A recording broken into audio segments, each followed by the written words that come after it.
LLP act, भाई objective type के questions में ये सारी छोटी छोटी चीजें आ सकती हैं। छोटी छोटी चीजें कैसे? जैसे एलएलपी एक्ट में हमारे टोटल 14 चैप्टर्स हैं, 81 सेक्शंस हैं। इससे ज्यादा इंपॉर्टेंट है कि 4 शेड्यूल्स हैं। 4 शेड्यूल्स में क्या कौन सा शेड्यूल कहता है, भाई ये हमारे लिए थोड़ा सा रेलिवेंट हो जाता है। तो शेड्यूल 1 में हमें पता चलती है rights and duties of partner. Ma'am rights and duties of partner तो हमें एलएलपी एग्रीमेंट से पता चलती है ना। भाई देखो एलएलपी एग्रीमेंट मैंडेटरी है एलएलपी के लिए बनाना, but in case it is in the absence of LLP agreement हमें राइट्स और ड्यूटीज पार्टनर की कहां से पता चलती है? शेड्यूल 1 से। क्या ये शेड्यूल 1 हमें पढ़ना है? The answer is no. हमें इन चारों में से कोई भी शेड्यूल नहीं पढ़ना है, पर इस शेड्यूल में क्या बोला गया है ये आपके एग्जाम पर्सपेक्टिव से आपको जरूर याद होना चाहिए। तो schedule 2 conversion of firm into LLP, schedule 3 conversion of private company into LLP और conversion of unlisted public company into LLP, ये हमारा जाता है शेड्यूल 4 में, राइट? Yes, okay. ये एक्ट मैम कब आई? ऑल्दो अगेन इसकी रेलेवेंस बहुत ज्यादा नहीं है, but it got the assent of president on 7 January 2009, right? हाँ, कमेंसमेंट ठीक है 31 मार्च 2009। चलो, एलएलपी आखिर होती क्या है? अब देखो आपसे एलएलपी के बेसिक्स पूछे नहीं जाने चाहिए। आपसे ये नहीं पूछा जाएगा कि एलएलपी के फीचर्स क्या होते हैं या एलएलपी क्या होती है, ऑल्टरनेट कॉर्पोरेट व्हीकल है तो इसके बारे में आप कमेंट कीजिए। बट एलएलपी एक ऐसा चैप्टर है बच्चों जहां पे बहुत ज्यादा केस स्टडीज अभी नहीं बन रही हैं। Of course there can be few case studies जिनके इंपॉर्टेंट और रेलिवेंट सेक्शंस में आपको मार्क कराऊंगी कि इस पर्टिकुलर सेक्शन से ना आपसे केस स्टडी पूछी जा सकती है या बनाई जा सकती है। Apart from that study material में जितने भी क्वेश्चंस हैं उनको आपको मिस आउट नहीं करना है, क्योंकि वहां पे 2-4 आपको केस स्टडीज मिल जाएंगी, ठीक है? अदरवाइज एलएलपी में जो हमसे क्वेश्चंस पूछे भी जा रहे हैं वो भी आप देखोगे थोड़े डायरेक्ट नेचर के ही क्वेश्चंस पूछे जा रहे हैं। So it makes this chapter even more easier, है ना? At least at the initial level, क्योंकि अभी नए सिलेबस में इसको इंट्रोड्यूस किया गया है, पहले नहीं था, ठीक है? ओके, तो कुछ सेक्शन नंबर्स मैं यहां पे पहले ही आपको लिखवा दे रही हूं, प्लीज आप लोग कहीं ना कहीं इसको नोट कर लो। सेक्शन नंबर्स जो इंपॉर्टेंट सेक्शन नंबर्स हमारे हो जाते हैं, section number 6, section number 7, then section number 12, section number 13 होता है आपका। एक रेक्टिफिकेशन का section number 17 that goes very important. Section number 24 एक आपका इंपॉर्टेंट होता है। एक हमारा फ्रॉड का सेक्शन नंबर 30, एक विसिल ब्लोइंग का सेक्शन नंबर 31 होता है, दैट इज इंपॉर्टेंट। एक सेक्शन नंबर 34 है, ऑल्दो ये बहुत टेक्निकल सा सेक्शन नहीं है, it only talks about the maintenance of books of accounts वगैरह, पर फिर भी एग्जाम पर्सपेक्टिव से इंपॉर्टेंट हो जाता है, ठीक है?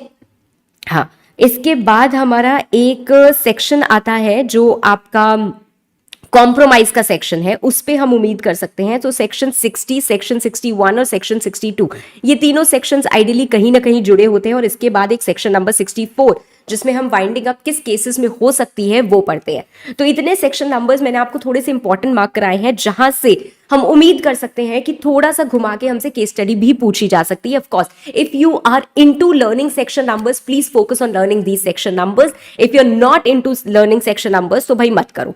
अब हमें एक नया टारगेट नहीं उठाना है कि हमें सेक्शन नंबर्स याद करने हैं। जो आपको याद है, आपने जितना भी याद किया, देखो बच्चों एक बात मैं आपको बहुत क्लियरली बता दूं, 98% जो आपका 98% थोड़ा ज्यादा कह दिया मैंने, मैं कह सकती हूँ 94-95% लगभग जो आपका करिकुलम होता है वो मेन कोर प्रोविजंस होते हैं। बाकी के 5-6-7% कंट्रीब्यूट करता है कि क्या सेक्शन नंबर्स है या क्या फॉर्म नंबर्स है या क्या पेनाल्टीज है, क्योंकि पेनाल्टी भी आती है तो 1, 2, 3, 4 उससे ज्यादा नंबर की कभी नहीं आती है। तो if you haven't learned it yet, अब मैं आपको यही एडवाइस करूंगी कि अब याद भी मत करना, अब आप फोकस करो अपने उस 93-94% पे, ठीक है? उसको याद करने की कोशिश करनी है ताकि वो मिस आउट नहीं हो यार, है ना? ये बल्कि हम छोड़ देंगे, लास्ट पे रखेंगे, जो हमने पढ़ा है उसको हम अच्छे से रिवाइज करते। तो the section number marking is only for the students जो सेक्शन नंबर याद कर रहे हैं। अदरवाइज बाकी लोगों के लिए इसका जो कोर प्रोविजन है भैया उस पे फोकस करना है, ठीक है? अब नहीं करना, याद है तो इनको जरूर रिकॉल कर लेना। Fine, I hope you get my point. चलो, तो बेसिक्स बहुत ज्यादा हमें ध्यान नहीं रखने हैं, बस ये याद रखना है कि चारों शेड्यूल्स में क्या क्या बोला गया है। अब सबसे पहली बात आती है कि मैम एलएलपी की जरूरत क्या पड़ी? भाई ये हमसे एग्जाम में क्वेश्चन ऑल तो पूछा नहीं जाएगा, but then of course it is an alternate to the traditional partnership. What was the problem in the traditional partnership? Traditional partnership की सबसे बड़ी प्रॉब्लम थी कि उसकी लिमिटेड लायबिलिटी थी, है ना. पार्टनर्स क्या कर रहे हैं भाई, बहुत सारे हमारे पास स्लीपिंग पार्टनर्स भी होते हैं जो एक्टिव नहीं है, जो कहीं ना कहीं हिस्सा भी नहीं ले रहे, उनको पता भी नहीं है कंडक्ट ऑफ बिजनेस में क्या हो रहा है, पर फिर भी उनके ऊपर लायबिलिटी ठहराई जाती है, वो लायबल किए जाते हैं for the acts of other partners. तो मैम क्या यहाँ पे म्यूचुअल एजेंसी का कंसेप्ट नहीं होता है? और अगर होता है तो यहाँ पे आपने क्यों लिख रखा है? नहीं होता है तो यहाँ पे आपने क्यों लिख रखा है म्यूचुअल एजेंसी? म्यूचुअल एजेंसी का कंसेप्ट यहाँ पे पार्टनरशिप से बहुत अलग है. पार्टनरशिप में क्या होता है, a partner has the capacity to bind all other partners on मतलब ऑन हिज एक्ट्स. बट यहाँ पे एक पार्टनर बाइंड करता है सिर्फ और सिर्फ एलएलपी को, बाकी पार्टनर्स को नहीं. मतलब अगर 4 पार्टनर्स हैं एलएलपी में और एक उठ के जाता है और कोई भी उलझुल काम करके आता है, क्या वो बाकी पार्टनर्स को बाइंड कर देगा, लायबल ठहरा देगा? The answer is no. वो क्या करेगा, सिर्फ और सिर्फ एलएलपी को लायबल ठहराएगा. तो यहाँ पे एक बेहतरीन सा ये म्यूचुअल एजेंसी का कंसेप्ट थोड़ा सा आपका ट्विस्ट होता है. ठीक है, म्यूचुअल एजेंसी है तो, पर पार्टनर और एलएलपी के बीच में है ना. ठीक है मैम. तो need for LLP was felt, and of course LLP is what? It is nothing but a hybrid between a company and a partnership. तो यहाँ पे कंपनी के लिमिटेड लायबिलिटी वाले, परपेचुअल सक्सेशन वाले, बॉडी कॉर्पोरेट वाले features है, साथ साथ फ्लेक्सिबिलिटी है एक पार्टनरशिप की कि हम अपने तरीके से काम कर सकते हैं, हम अपने टर्म्स को डिफाइन कर सकते हैं. सो of course it goes without saying that you have a lot of advantages of forming LLP. ठीक है, एलएलपी के चार्ट्स की आपको पीडीएफ चाहिए. If that is needed and that is required, let me see if that can be shared. मैं तुरंत team से बोलती हूँ and they will share it, right. Okay, now भाई features of LLP. Features of LLP हमारे क्या क्या है, उसके पहले मैं आपके साथ डिस्कस करना चाहती हूँ थोड़ी सी डेफिनेशंस. कौन कौन सी? सबसे पहले आता है हमारा एड्रेस. एड्रेस का मतलब क्या होगा? देखो, एलएलपी क्या है, एक तरीके की पार्टनरशिप है, तो इसमें बहुत सारे लोग पार्टनर्स बन रहे हैं. Who can become a partner in LLP? It can be an individual also and it can be a body corporate also. ठीक है, फिलहाल बस इतना ही ध्यान में रखेंगे. तो अगर हम एड्रेस की बात कर रहे हैं, हम किसके एड्रेस की बात कर रहे हैं? हम पार्टनर के एड्रेस की बात कर रहे हैं, हम एलएलपी के एड्रेस की बात नहीं कर रहे हैं. अगर हम पार्टनर के एड्रेस की बात कर रहे हैं तो पार्टनर कौन है? इंडिविजुअल है. अगर वो इंडिविजुअल है तो उसका घर का एड्रेस, यार वो एड्रेस हो गया. अगर वो बॉडी कॉर्पोरेट है तो उसके रजिस्टर्ड ऑफिस का एड्रेस. ठीक है, अगली बात आती है हमारी बॉडी कॉर्पोरेट की. तो बॉडी कॉर्पोरेट का मतलब क्या होता है? कंपनी, फॉरेन कंपनी, मतलब company incorporated outside India, LLP incorporated outside India. ये 4 चीजें हमें याद रखनी है. ठीक है, आई am not saying foreign company, I am not saying foreign LLP, I am just saying company incorporated outside India, LLP incorporated outside India. इसमें कौन 3 चीजें या कौन इंक्लूड नहीं होता है? कॉर्पोरेशन, सोल, कोऑपरेटिव सोसाइटी और कोई भी body corporate which has been notified in official gazette. ठीक है, बॉडी कॉर्पोरेट की डेफिनेशन क्या इंपॉर्टेंट है एग्जाम पर्सपेक्टिव से? हाँ इंपॉर्टेंट है. बिजनेस, डेजिग्नेटेड पार्टनर, एंटिटी, ये सब छोड़ दो. Come to financial year. Come on everyone, I hope you all know and remember कि फाइनेंशियल ईयर एक एलएलपी का और फाइनेंशियल ईयर एक कंपनी का थोड़ा अलग होता है. फाइनेंशियल ईयर अगर हम एलएलपी की बात कर रहे हैं तो एलएलपी के फाइनेंशियल ईयर में क्या होता है? एलएलपी के फाइनेंशियल ईयर में 1 अप्रैल से 31 मार्च ही होता है. पर अगर आपकी एलएलपी इनकॉर्पोरेट हुई है आफ्टर 30 सितंबर, मतलब 1 अक्टूबर को या फिर उसके बाद किसी भी दिन इनकॉर्पोरेट हुई है, तो आपका फाइनेंशियल ईयर इतना छोटा नहीं होगा. It will not and on 31 which is following. It will end on 31st March of next year. Company के केस में क्या होता था? 1 जनवरी या उसके बाद इनकॉर्पोरेट हुई थी तो ये प्रोविजन लगता था. यहाँ पे 30 सितंबर के बाद ये इनकॉर्पोरेट हुई है तो ही ये प्रोविजन लग जाता है. ठीक है, फॉरेन एलएलपी क्या होता है? ऐसी एलएलपी जो इंडिया के बाहर बनी है but it has a place of business in India, तो उसको हम क्या कहते हैं? फॉरेन एलएलपी बोलते हैं. अदरवाइज जो इंडिया के बाहर बनी है, सिर्फ अगर इतनी ही इंफॉर्मेशन है तो वो क्या हो जाएगी? LLP incorporated outside India. समझ में आ रही है मेरी बात? I hope the pace is fine. Come on everyone, थोड़ा सा रिस्पॉन्ड करना पड़ेगा ताकि मैं धीरे करूं, फास्ट करूं, क्या करूं. I don't want to slow it down because आपके पास टाइम बहुत कम है. बट एक बार आप लोग मुझे बता दो फटाफट से, क्या पेस ठीक है? कोई दिक्कत तो नहीं है? चलो, बहुत बहुत बहुत बढ़िया, वेरी गुड. ओके, फिर आते हैं हम एलएलपी एग्रीमेंट पे. एलएलपी एग्रीमेंट क्या होता है भाई? रिटन एग्रीमेंट होता है. किसके बीच में होता है? पार्टनर्स ऑफ एलएलपी के बीच में होता है. ठीक है, वो क्या डिसाइड करता है? Rights and duties.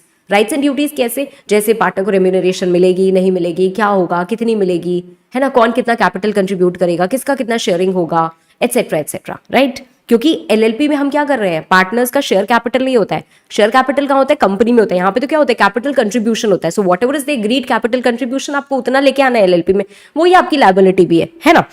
ठीक है ma'am, name, partner, regional director, registrar, ये सब आपको पता है। एक और इंपॉर्टेंट कंसेप्ट आता है स्मॉल एलएलपी का।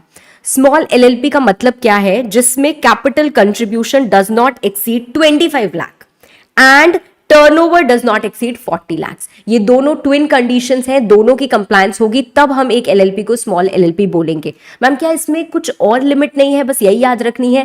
देखो लिमिट क्या लिखी हुई है कि कंट्रीब्यूशन आपका 25 लाख या फिर such higher amount which has been prescribed which may be prescribed up to 5 crore, but कुछ भी प्रिस्क्राइब नहीं है। तो हमारे पास क्या है यार, जैसे पहले स्मॉल कंपनी की डेफिनेशन हुआ करती थी वैसे ही यहाँ पे स्मॉल एलएलपी की डेफिनेशन है। तो रेलेवेंट क्या है, 25 लाख से ज्यादा नहीं होना चाहिए, up to 25 lakh it is possible. Turnover immediately preceding financial year up to 40 lakh it is possible, उससे ज्यादा नहीं होना चाहिए। और ये दोनों कंडीशन जब कंप्लाई होगी तब हम क्या बोलेंगे कि एक ये स्मॉल एलएलपी कहलाएगी। ठीक है, या फिर it meets other requirements as may be prescribe from time to time. ठीक है, चलो अब आ जाते हैं भाई फीचर्स ऑफ एलएलपी पे। एक क्विकली हम ये काम करेंगे क्योंकि ये चीजें आपको पता है और बहुत ज्यादा रेलेवेंट और इंपॉर्टेंट भी नहीं है। एलएलपी क्या होता है, एक बॉडी कॉर्पोरेट होती है। बॉडी कॉर्पोरेट मतलब जिसके पास सारे फीचर्स हो, like perpetual succession, separate legal entity etcetera, right. Perpetual succession क्या होता है, परपेचुअल सक्सेशन का मतलब होता है डेथ हो, इंसैनिटी हो, आप रिटायर हो जाए, कोई इंसॉल्वेंट हो जाए, उसका कोई इंपैक्ट नहीं होगा हमारी एलएलपी पे। एलएलपी इंटैक्ट चलती रहेगी जैसे कंपनी चलती रहती है। सेपरेट लीगल एंटिटी का मतलब क्या होता है भाई, आप अलग और एलएलपी अलग, तो एलएलपी के एसेट्स और लायबिलिटीज अलग, आपके एसेट्स और लायबिलिटीज अलग। पार्टनरशिप के केस में हम लोगों ने देखा है कि कभी भी भाई 4 पार्टनर्स हैं तो जो फर्म की प्रॉपर्टी होती है वो उन चारों पार्टनर्स की ही प्रॉपर्टी होती है, बट यहां पे चीजें अलग होती है। ठीक है, म्यूचुअल एजेंसी मैंने आपको ऑलरेडी बता दिया, कोई भी अनऑथराइज्ड एक्शन किसी भी पार्टनर ने किया उसके लिए बाकी पार्टनर्स लायबल नहीं होंगे। फिर आता है LLP agreement, again this is something that I have already told you. Artificial legal person, of course भाई it is a person but it is created by law, तो इनविजिबल है, इंटैंजिबल है, immortal है, बट फिक्टिशियस नहीं है, present है, legally law में आता है। कॉमन सील, क्या एक एलएलपी के पास कॉमन सील होती है?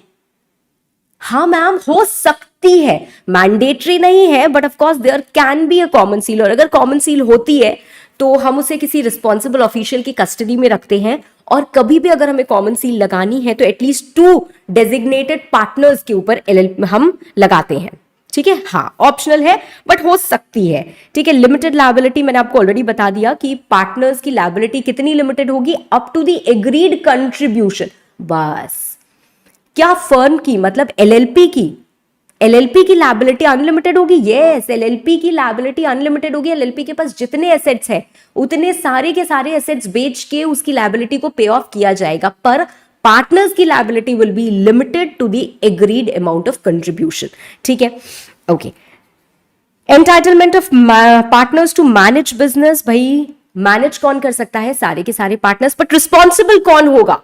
Who will be responsible for legal compliances? जरा फटाफट से ये बताओ। Only the designated partners will be responsible for legal compliances. ठीक है, मिनिमम कितने नंबर ऑफ पार्टनर्स यहाँ पे होने चाहिए? एटलीस्ट 2 पार्टनर्स होने चाहिए। क्या ये इंडिविजुअल्स ही होंगे? नहीं, इंडिविजुअल्स या बॉडी कॉर्पोरेट कोई भी हो सकता है। और मिनिमम 2 डेजिग्नेटेड पार्टनर्स होने चाहिए, जिसमें से एटलीस्ट एक क्या हो? रेसिडेंट हो। एटलीस्ट एक क्या हो? रेसिडेंट हो। क्या कोई मैक्सिमम कैपिंग दी हुई है कि मैक्सिमम इतने पार्टनर्स हो सकते हैं? नहीं, मैक्सिमम कोई भी हमको कैपिंग नहीं दी हुई है, there is no maximum limit, right. चलो, प्रॉफिट मोटिव, क्या एक आपसे पूछा जा सकता है कि कोई एक एलएलपी बनाना चाहता है, छोटे से उसमें एमसीक्यू टाइप में पूछा जा सकता है कि कोई एक एलएलपी बनाना चाहता है फॉर चैरिटेबल पर्पसेस, क्या ये एलएलपी बना सकता है? The answer is no. LLP has to be made for economic purposes, that is for profit gain only. Profit motive होगा तभी आपका एलएलपी काम आएगा भाई, कॉर्पोरेट व्हीकल है ना, तो ऐसे otherwise it will not be made. ठीक है, हाँ, इसके अलावा क्या आता है भाई? सेंट्रल गवर्नमेंट के पास पावर होगी इन्वेस्टिगेशन की। कॉम्प्रोमाइज या अरेंजमेंट या मर्जर करना है तो एलएलपी एक्ट में जो चीजें लिखी हैं उसके हिसाब से होगा। ई फाइलिंग ऑफ डॉक्यूमेंट्स होगी। ई फाइलिंग ऑफ डॉक्यूमेंट्स का मतलब क्या है? एमसीए की पोर्टल पे हम फाइल करेंगे डॉक्यूमेंट्स को, right. Foreign LLP can become partner in Indian LLP, ये मैंने लिख तो दिया है पर मैं आपको थोड़ी देर बाद इस बात को समझाऊंगी, ठीक है। उसके बाद हम आते हैं एडवांटेजेस ऑफ एलएलपी पे। ऑफ कोर्स ऑर्गेनाइज्ड होगा क्योंकि एग्रीमेंट के हिसाब से होता है, तो सारी टर्म्स पे हम एग्री कर जाते हैं, and because it operates on agreement it is also flexible, it is easier to form। क्यों easier to form? Ma'am company को तो बनाने में बड़ी मेहनत लगती है, कंपनी को बनाने में बहुत सारे डॉक्यूमेंट्स भी चाहिए होते हैं, यहाँ पे आपको डॉक्यूमेंट्स भी कम चाहिए होते हैं, फॉर्म्स भी कम होते हैं। भाई सिंपल से हमारे पास 2 फॉर्म है और उसके बाद हमारा क्या हो जाता है, इनकॉर्पोरेशन हो जाता है, and then we have an LLP agreement जिसको हमें फाइल करना होता है, ठीक है। लिमिटेड लायबिलिटी है, ये अच्छी बात है, फ्लेक्सिबल कैपिटल है, ये अच्छी बात है, ईजी डिसोल्यूशन है, ये भी अच्छी बात है। अब तक हमने जो पढ़ा उससे आपसे एग्जाम में क्वेश्चन आने के चांसेस बहुत कम है, एक्सेप्ट फॉर स्मॉल एलएलपी है या बॉडी कॉर्पोरेट है, वो एक आध छोटे छोटे टेक्निकल से कंसेप्ट्स हैं जो आपसे पूछे जा सकते हैं, अदरवाइज चांसेस बहुत कम है। अब हम जो पढ़ने वाले हैं भाई, यहां से हमारा एक्चुअल में कोर्स शुरू होता है जो एलएलपी एक्ट में हमें पढ़ना है, राइट। तो सबसे पहले हम पहुंचते हैं सेक्शन नंबर 5 में, और इसमें पूछा गया है हमसे कि कौन पार्टनर बन सकता है। भाई इंडिविजुअल भी पार्टनर बन सकता है और बॉडी कॉर्पोरेट भी पार्टनर बन सकती है। बॉडी कॉर्पोरेट जैसे ही हम कहते हैं वैसे ही क्या आ जाता है, company, company incorporated outside India, LLP, LLP incorporated outside India. Please इसी बात को ध्यान में रखना है, यहाँ पे फॉरेन एलएलपी और ये सब के चक्कर में मत पड़ना। LLP incorporated outside India, so foreign LLP can also become a partner in LLP, right. Individual, ma'am अगर कोई इंडिया के बाहर रह रहा है, मतलब he is not a resident, क्या वो एलएलपी का पार्टनर बन सकता है इंडिया में जो एलएलपी बन रही है? हाँ या ना? हाँ यार बन सकता है। क्यों? क्योंकि कहीं ये नहीं लिखा है कि रेसिडेंट इंडिविजुअल होना चाहिए। रेसिडेंट की रिक्वायरमेंट क्या लिखी है? आपके पास 2 डेजिग्नेटेड पार्टनर होने चाहिए, उसमें से एक रेसिडेंट होना चाहिए। कहीं पे भी पार्टनर के लिए रेसिडेंट की रिक्वायरमेंट लिखी ही नहीं है, ठीक है। ओके मैम, तो मतलब ओवरसीज सिटीजन हो तो भी बन सकता है, कोई फॉरेन नेशनल हो तो भी बन सकता है। पर एक डिस्क्वालिफिकेशन आता है। डिस्क्वालिफिकेशन क्या आता है भाई? कोऑपरेटिव सोसाइटी और कॉर्पोरेशन सोल जो है ये एलएलपी के मेंबर्स नहीं बन सकते, एलएलपी के पार्टनर्स नहीं बन सकते हैं। मोर ओवर, अगर आप एक इंडिविजुअल हो, ठीक है, अगर आप एक इंडिविजुअल हो तो आप पार्टनर नहीं बन सकते if you are of an unsound mind. Unsound mind का मतलब ये नहीं है कि भाई हमने आपने कह दिया unsound mind which has been declared by competent court. तो किसी को अगर डिक्लेयर कर दिया जाता है कि इसका माइंड स्टेबल नहीं है, ल्यूनाटिक है, तो वो नहीं बन सकता है। दूसरा, अनडिस्चार्ज्ड इंसॉल्वेंट। मैंने आपको इंसॉल्वेंसी के केस में ऑलरेडी समझाया हुआ है how the entire process goes on, right. So somebody applies to be adjudicated as insolvent, वहीं से आप डिस्क्वालीफाई हो जाते हैं। आपने अप्लाई किया है कि मैं इंसॉल्वेंट, मुझे डिक्लेयर किया जाए, तो आप डिस्क्वालीफाई होगा। उसके बाद प्रोसेस में क्या होगा भाई? आपको डिक्लेयर कर दिया जाएगा, उसके बाद जब तक आपका सारा प्रोसेस नहीं चलता तब तक आप अनडिस्चार्ज रहते हो, उसके बाद आप डिस्चार्ज हो जाते हो, then you are free to be a partner of LLP. But जब तक आप अनडिस्चार्ज हो तब तक आप पार्टनर नहीं बन सकते हो, right. Okay, next we move to section number 6, minimum number of partners. Minimum number of partners 2 होते हैं, ये तो हमें पता ही है। ये सिमिलर सेक्शन हमने कंपनीज एक्ट में भी पढ़ा हुआ है ना, कि अगर आपके मिनिमम नंबर ऑफ पार्टनर्स 2 होते हैं वो रिड्यूस हो जाए। देखो अगर 2 हैं और 2 से कम हो गए, मतलब अब कहीं ना कहीं सिर्फ एक ही बंदा है जो इस एलएलपी को चला रहा है, तो आइडियली ये पॉसिबल नहीं होता है कि उसको पता ना हो। पर अगर वो ये प्रूव कर देता है कि भाई मुझे तो पता ही नहीं था कि मैं अकेला पार्टनर हूं, तो वो लायबल नहीं होगा। कब लायबल होता है?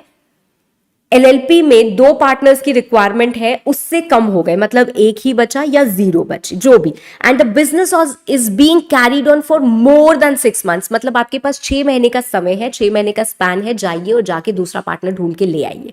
अगर आप ऐसा नहीं करते और 6 महीने के बाद भी अपना बिजनेस कंटिन्यू करते हैं, तो जो सिंगल, जो ओनली पार्टनर बिजनेस कंटिन्यू कर रहा है, जिसको 100% या 99% तो ऐसा होगा कि उसको नॉलेज है कि भाई वो अकेला ही चल रहा है, he is going to be personally liable for the obligations which are incurred after 6 months, मतलब इनकर्ड ड्यूरिंग दैट पीरियड। तो उसके बाद के लिए वो लायबल होता है, अदरवाइज तो वो लायबल नहीं है ना, अदरवाइज उसकी लायबिलिटी लिमिटेड है, बट यहां पे वो लायबल हो जाएगा, ठीक है। Okay, moving to the next section, section number 7, designated partner. Designated partner क्या होता है? हर एलएलपी में 2 डेजिग्नेटेड पार्टनर होंगे और वो दोनों डेजिग्नेटेड पार्टनर क्या होंगे? इंडिविजुअल होंगे।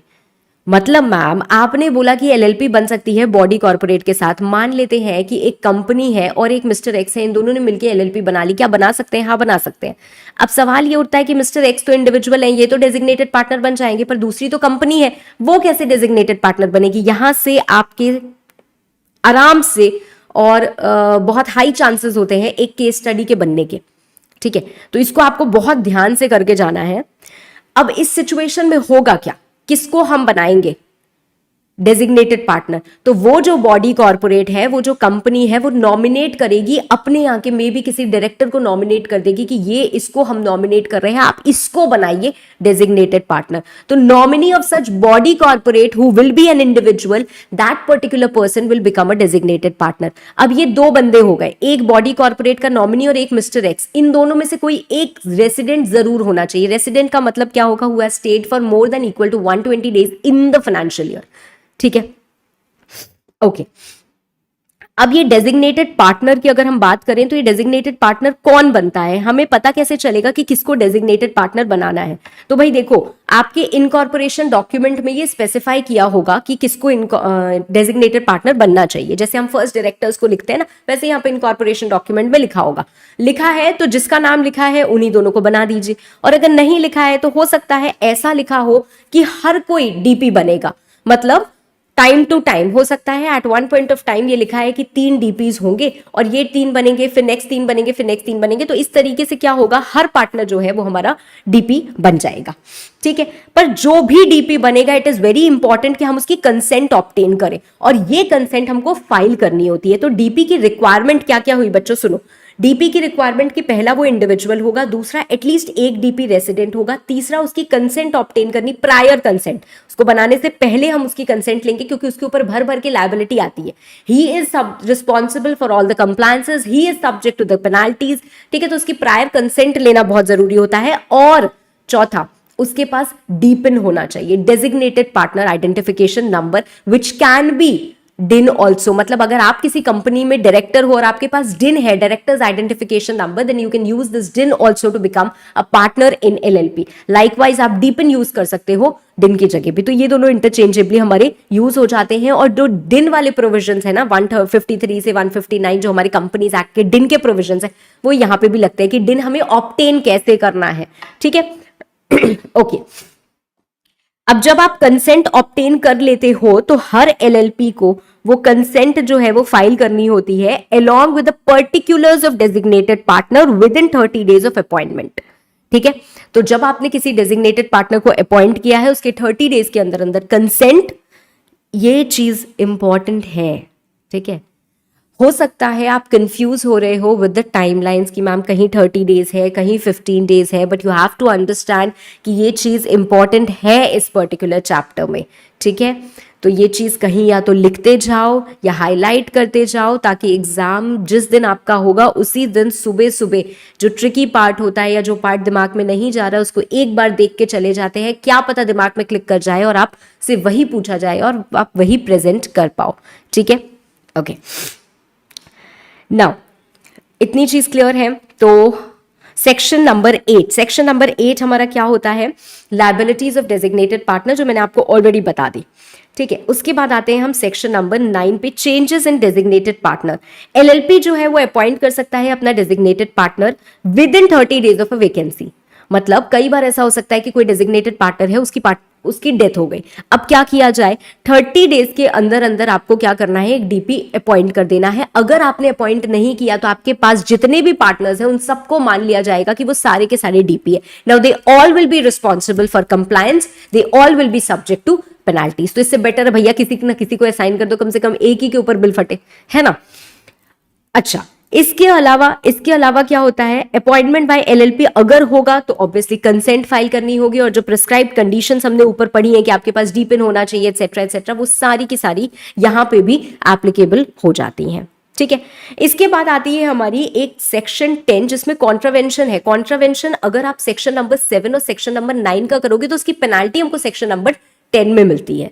ठीक है, तो ये सेक्शन नंबर 10 की पेनाल्टी क्या याद करनी है, आई वुड से अगर आपने याद की है तो जरूर करो, अदरवाइज मैं 2-3 पेनाल्टी आपको एंड में बताऊंगी एलएलपी की जो आपको याद कर लेनी चाहिए। ठीक है, चल अब आते हैं सेक्शन नंबर 9, तो मैंने बता दिया।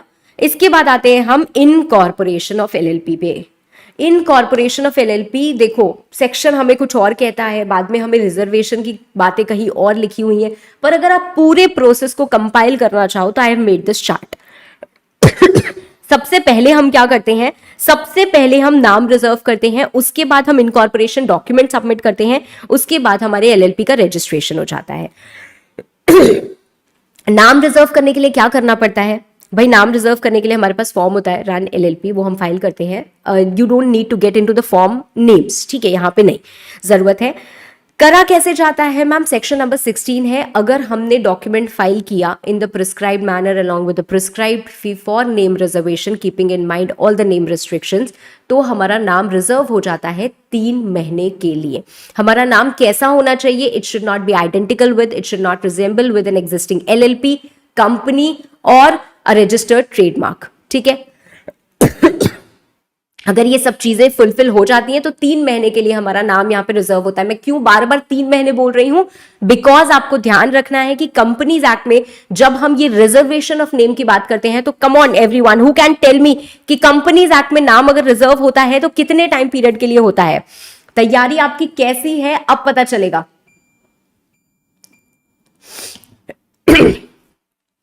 नाम रिजर्व हो गया, उसके बाद you need at least 2 or more persons to form LLP, undoubtedly yes। आपको कुछ डॉक्यूमेंट्स होते हैं जो देने होते हैं, जिसको हम इनकॉर्पोरेशन डॉक्यूमेंट कहते हैं।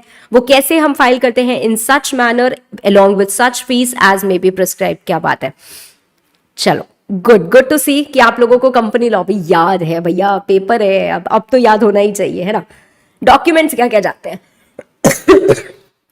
सॉरी, डॉक्यूमेंट्स क्या क्या चाहते हैं? फॉर्म जो प्रिस्क्राइब होगा, उसके अलावा name of LLP, proposed business of LLP कि आप क्या करने वाले हो, आपका रजिस्टर्ड ऑफिस का address, name and address of every partner of LLP, name and address of designated partner and other information जो भी प्रिस्क्राइब की जाए। तो ये सारे के सारे डॉक्यूमेंट्स, ये सारी की सारी इंफॉर्मेशन जाती है। अब आपकी ये जो स्टेटमेंट होगी ना, मतलब जो आपका इनकॉर्पोरेशन डॉक्यूमेंट है along with all these attachments, जब भी हम एक एलएलपी इनकॉर्पोरेट करते हैं, there is a professional who is assisting us, है ना, वो ही ये पूरे के पूरे प्रोसेस को फैसिलिटेट करते हैं, उनके बिना हम नहीं कर सकते हैं, राइट। वो कौन होते हैं? Advocate, CA, CS, CMA, right. अब ये क्या बोलेंगे? ये वेरीफाई करेंगे कि हमारे जो रिक्वायरमेंट्स हैं इस एक्ट के, they have been complied with, ठीक है।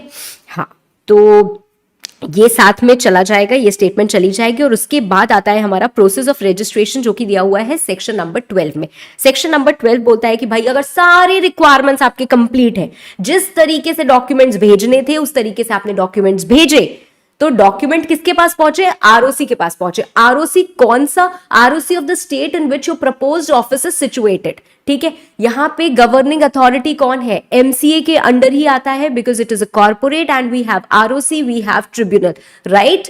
क्योंकि ये एक बॉडी कॉर्पोरेट ही है, LLP is a body corporate and it comes under ministry of corporate affairs, तो वहां पे आरओसी हमारा वही रहता है, ठीक है। ROC of the state in which you proposed office is being situated, तो आपने आरओसी के पास ई फाइलिंग कर दी, बिकॉज ई फाइलिंग हमारे डॉक्यूमेंट्स हो रहे हैं। अब आरओसी क्या करेगा? With in 40 days they will register, ठीक है, योर इनकॉर्पोरेशन डॉक्यूमेंट, और आपको दे देंगे एक सर्टिफिकेट ऑफ इनकॉर्पोरेशन जो रजिस्ट्रार साइन करेंगे, उनकी ऑफिशियल सील होगी and it is going to be a conclusive evidence कि भाई आपकी एलएलपी ठीक तरीके से इनकॉर्पोरेट हुई है, ठीक है।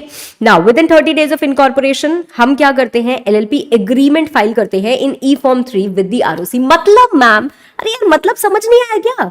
जब हमने यहाँ पे डॉक्यूमेंट्स बोले तो यहाँ पे सबसे इंपॉर्टेंट एक जो एग्रीमेंट होता है, एलएलपी एग्रीमेंट, ये तो बोला ही नहीं। क्यों? क्योंकि ये मैंडेटरी नहीं है। जब आप एलएलपी बना रहे हो, या आपसे अगेन एमसीक्यू के फॉर्म में पूछा जा सकता है कि जब हम एलएलपी बनाते हैं तो क्या एलएलपी एग्रीमेंट को फाइल करना मैंडेटरी होता है, या which of the documents is not required to be filed at the time of incorporation of LLP. उसमें आपसे एलएलपी एग्रीमेंट के बारे में पूछा जा सकता है। तो भाई एलएलपी एग्रीमेंट हमें उस समय फाइल करना जरूरी नहीं होता है, जब हमारी एलएलपी इनकॉर्पोरेट हो जाएगी उसके 30 days के अंदर अंदर हम ई फॉर्म 3 में ये एलएलपी एग्रीमेंट फाइल कर सकते हैं विद आरओसी, ठीक है। चल, उसके बाद छोटे छोटे रिक्वायरमेंट्स। रजिस्टर्ड ऑफिस, भाई हर एलएलपी को एक रजिस्टर्ड ऑफिस की जरूरत होती है। क्यों? सारे कम्युनिकेशन, सारी नोटिसेस कहां पे जाएंगी? वहीं पे रिसीव होंगी। तो एक registered office is important and it may be changed, बस आपको नोटिस ऑफ चेंज को फाइल करना होगा, ठीक है। डॉक्यूमेंट एलएलपी पे या उसके पार्टनर पे या उसके डेजिग्नेटेड पार्टनर पे कैसे सर्व हो सकता है, आप उसको भेज सकते हो बाय पोस्ट, आप उसको भेज सकते हो बाय रजिस्टर्ड पोस्ट, या कोई भी और मैनर जो कि प्रिस्क्राइब्ड हो, ठीक है। तो छोटा सा सेक्शन है, कुछ बहुत खास नहीं है इस सेक्शन में। यहां की जो आपकी पेनाल्टी है ना, यहां की जो आपकी पेनाल्टी है, इसको प्लीज याद कर लेना। सेक्शन 13 पे स्टार मार्क करके लिख लो, पेनाल्टी, लर्न पेनाल्टी, ठीक है। I hope you all are listening. भाई जोश ठंडा नहीं होना चाहिए, बहुत हेवी टारगेट्स हैं। Section number 14, section number 14 not important section. भाई अगर एलएलपी रजिस्टर हो जाएगी तो it is going to be capable to acquire its own property, वो डिस्पोज ऑफ कर सकते हैं, वो ओन कर सकते हैं, वो होल्ड कर सकते हैं, राइट, वो किसी को स्यू कर सकते हैं, वो स्यू हो सकते हैं, ठीक है। And they can do all other acts and things, मतलब जो भी आप लॉफुली कर सकते हो, and they may also have a common seal, ठीक है। जो भी चार्ट्स वगैरह में देख रहा है वो एंश्योर कर लेगा, यहाँ पे शायद आपके चार्ट्स में थोड़ा सा चेंज होगा, तो प्लीज अकॉर्डिंगली ये वाले चेंज को इनकॉर्पोरेट कर लेना। हाँ, अगला हम बढ़ते हैं नेम पे, सेक्शन नंबर 15। हर एलएलपी को अपने नाम के एंड में लिखना होता है एलएलपी, जिसको हम एक्रोनिम बोलते हैं, ठीक है। इसके अलावा आपके नाम में कुछ रिस्ट्रिक्शंस होने चाहिए, जो मैंने आपको पहले ही बता दिया। In the opinion of CG it should not be undesirable और it should not be identical और too nearly resemble to an existing LLP, body corporate और रजिस्टर्ड ट्रेडमार्क, ठीक है ना। जैसे अगर मैं लिखना चाहूं फ्लिप कार्ट एलएलपी, अब मैंने थोड़ा सा तो बदल दिया है ना, तो क्या ये मैं बना सकती हूं? द आंसर इज नो, ये मुझे परमिट नहीं किया जाएगा। क्यों? क्योंकि हमारे पास ऑलरेडी फ्लिपकार्ट प्राइवेट लिमिटेड करके एक कंपनी है, ठीक है। हाँ, इसके बाद आता है हमारा section number 17। Section 16 reservation of name की बात करता है, जो मैंने आपको पहले ही रिवाइज करा दिया। सेक्शन नंबर 17 आया change of name of LLP, very very very very very important section. Central government अगर सेटिस्फाई हो गई, और ये सेक्शन क्या करता है ना, कमाल की बात ये है कि ये सेक्शन एकदम ओवरराइड करता है। भाई बोलता है कि हमने ऊपर आपको रिस्ट्रिक्शन वगैरह बताए, उसके बावजूद अगर आपका एलएलपी जो है इस तरीके के नाम से रजिस्टर हो गया, which is identical with LLP, body corporate और रजिस्टर्ड ट्रेडमार्क, तो एलएलपी हमें एप्लीकेशन दे सकता है। रजिस्टर्ड ट्रेडमार्क हमको 3 साल के अंदर अंदर, रजिस्टर्ड ट्रेडमार्क का जो भी प्रोप्राइटर है वो हमको 3 साल के अंदर अंदर एप्लीकेशन दे सकता है। और अगर हमारे पास ऐसी एप्लीकेशन आई तो central government has the power to direct LLP, भाई तू अपना नाम चेंज कर। 3 महीने का समय है तुम्हारे पास, या हो सकता है एक्सेप्शनल सिचुएशन में हम लॉन्गर पीरियड अलाउ कर दे, पर 3 महीने का समय है आपके पास, आप इसके अंदर अंदर अपना नाम बदलिए। मैम हमें तो एक सर्टिफिकेट ऑफ रजिस्ट्रेशन या इनकॉर्पोरेशन मिल गया था, और वो तो कंक्लूसिव एविडेंस था कि हमारी एलएलपी तो इनकॉर्पोरेट हो गई। अब तो भाई कुछ भी हो जाए, वो हमारी एलएलपी इंटैक्ट है। कंक्लूसिव एविडेंस का मतलब क्या होता है भाई? इनकॉर्पोरेशन डॉक्यूमेंट कुछ ऊपर नीचे था, इट्स ओके, अब बाद में उसको चैलेंज, उसको क्वेश्चन नहीं किया जाएगा, वो कंक्लूसिव एविडेंस है। पर यहां पे हर चीज को ओवरराइड करते हुए सीजी को ये पावर दी गई है, तो सीजी क्या कर सकती है भाई? डायरेक्ट करेगी कि आपको अपना नाम बदलना है, और आपको अपना नाम बदलना पड़ेगा 3 महीने के अंदर अंदर। अब 3 महीने का समय दिया है, आपने 1 महीने बाद ही अपना नाम बदल लिया। जब आपने अपना नाम बदल लिया, उसके 15 दिन के अंदर अंदर आप क्या करेंगे? आरओसी को बताएंगे, इंटीमेट करेंगे आरओसी को सीजी का ऑर्डर के साथ कि ये देखिए सीजी ने हमें ऑर्डर दिया था, और देखिए हम 15 दिन के अंदर अंदर क्या कर रहे हैं? अपना नाम बदल ले रहे हैं।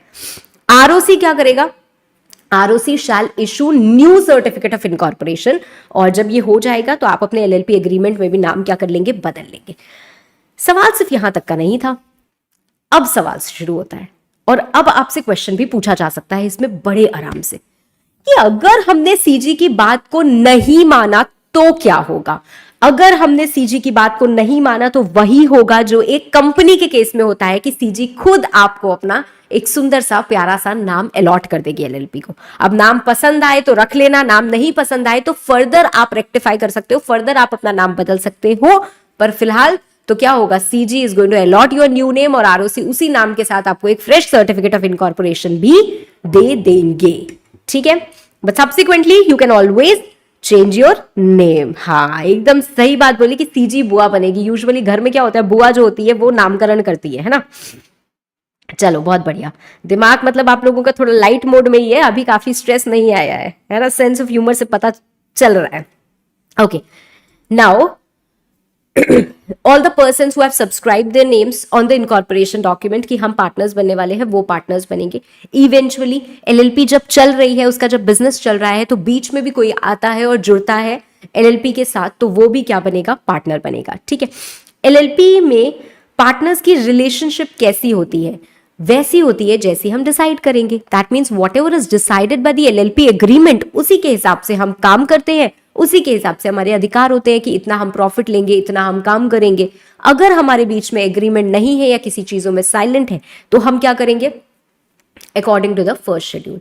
तो फर्स्ट शेड्यूल में हमारी राइट्स एंड ड्यूटीज दी हुई हैं, exactly like we have in partnership. Partnership agreement is supreme if you don't have govern by partnership act. तो यहाँ पे राइट्स एंड ड्यूटीज हमारी अलग से शेड्यूल में दी हुई हैं। ठीक है, ओके। नाउ एक कंसेप्ट आता है हमारा प्री इनकॉर्पोरेशन एग्रीमेंट्स का। It's not exactly pre incorporation contract but pre incorporation agreements का। वो क्या होता है? देखो, हमारी एलएलपी इनकॉर्पोरेट हुई थी, उससे पहले हमने किसी चीज को एग्री किया था। किसी चीज को एग्री किया था, यार मतलब एलएलपी बना रहे हैं, उसमें ना मेरा इतना ये होगा, या मैं ये करूंगी तो मुझे इतना रेम्यूनरेशन दे देना, कुछ भी हमने बोला था। ठीक है, प्री इनकॉर्पोरेशन। ठीक है, हर तरीके की चीजें हो सकती है। प्री इनकॉर्पोरेशन इस टाइप का एग्रीमेंट भी हो सकता है बिटवीन द पार्टनर्स। तो क्या ये माना जाएगा? यस, ये माना जाएगा if it is ratified by all the partners after incorporation of LLP. ठीक है, okay. Now next is section number 24, cessation of partnership interest. Again an important section है ना। सब्सक्राइबर्स मतलब पार्टनर्स होते हैं। सब्सक्राइबर्स टू इनकॉर्पोरेशन डॉक्यूमेंट मतलब जिसने incorporation document पे साइन किया है। जो इनकॉर्पोरेशन डॉक्यूमेंट हम सबमिट करते हैं उस पे सारे के सारे पार्टनर्स का साइन होता है, that is known as subscribers. Okay, चलो section number 24, cessation of partnership interest. Partnership आपकी खत्म हो गई है, उसमें इंटरेस्ट आपका खत्म हो गया है। अब कुछ केसेस होते हैं where in operation of law से हमारी पार्टनरशिप डिसॉल्व हो जाती है, हमारी पार्टनरशिप खत्म हो जाती है। और कुछ केसेस ऐसे होते हैं जहां पे हम अपनी मर्जी से पार्टनरशिप को एंड करते हैं। तो कौन से केसेस ऐसे होते हैं जब ऑपरेशन ऑफ लॉ होता है? भाई किसी पार्टनर की अगर डेथ हो जाएगी या एलएलपी ही डिसॉल्व हो जाएगी। कैसे एलएलपी डिसॉल्व हो जाएगी हम आगे जाके पढ़ेंगे, डिसोल्यूशन में आगे जाके पढ़ेंगे, वाइंडिंग अप हो सकती है। ठीक है, तो भाई पार्टनरशिप इंटरेस्ट तो वहीं पे सीज कर गया। सेजेशन मतलब क्या होता है? End of partnership interest. हमारे बीच की पार्टनरशिप थी, हम सबको इसमें इंटरेस्ट था, अब वो क्या हो गया? खत्म हो गया।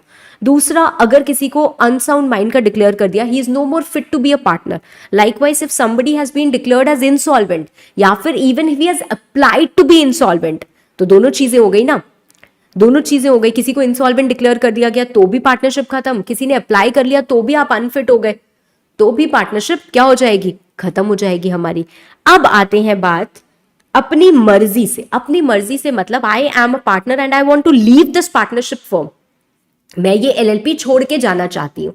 तो एलएलपी एग्रीमेंट हमने जैसा भी किया है उसमें लिखा होगा ना यार, कोई भी अगर छोड़ के जाना चाहेगा तो उसको क्या करना होगा, तो हम उसके हिसाब से काम कर लेंगे। अगर एलएलपी एग्रीमेंट में कुछ नहीं दिया है तो कम से कम 30 डेज की नोटिस हम देंगे। 30 डेज की नोटिस देना मतलब कम से कम 30 डेज पहले, आप 40 दिन पहले बता दीजिए, बहुत अच्छी बात है, पर कम से कम 30 डेज पहले अपने बाकी पार्टनर्स को बताएंगे और उसके बाद आप क्या कर सकते हैं? छोड़ के जा सकते हैं। ठीक है, पर जब आप छोड़ के चले जाते हो तो आपको क्या मिलता है? आपको क्या मिलता है भाई? You are entitle to receive your capital contribution. आपने जितना कैपिटल कंट्रीब्यूट किया था वो पैसा आपको वापस मिलेगा, प्लस आज तक जितने भी एलएलपी के प्रॉफिट्स हैं जो एक्यूमुलेट हो गए हैं उसका भी हमें शेयर मिलेगा। हाँ या ना? ये तो बात मिलेगी ही मिलेगी। अब आती है बात आपकी लायबिलिटी की। ये तो राइट्स थी, अब लायबिलिटी की बात करते हैं। तो क्या आप अभी भी लायबल रहोगे? Yes, you will still be liable. अगर आपको पार्टनरशिप याद हो तो आपको पता होगा कि पार्टनर अगर रिटायर कर जाता है तो भी वो लायबल होता है until he gives public notice.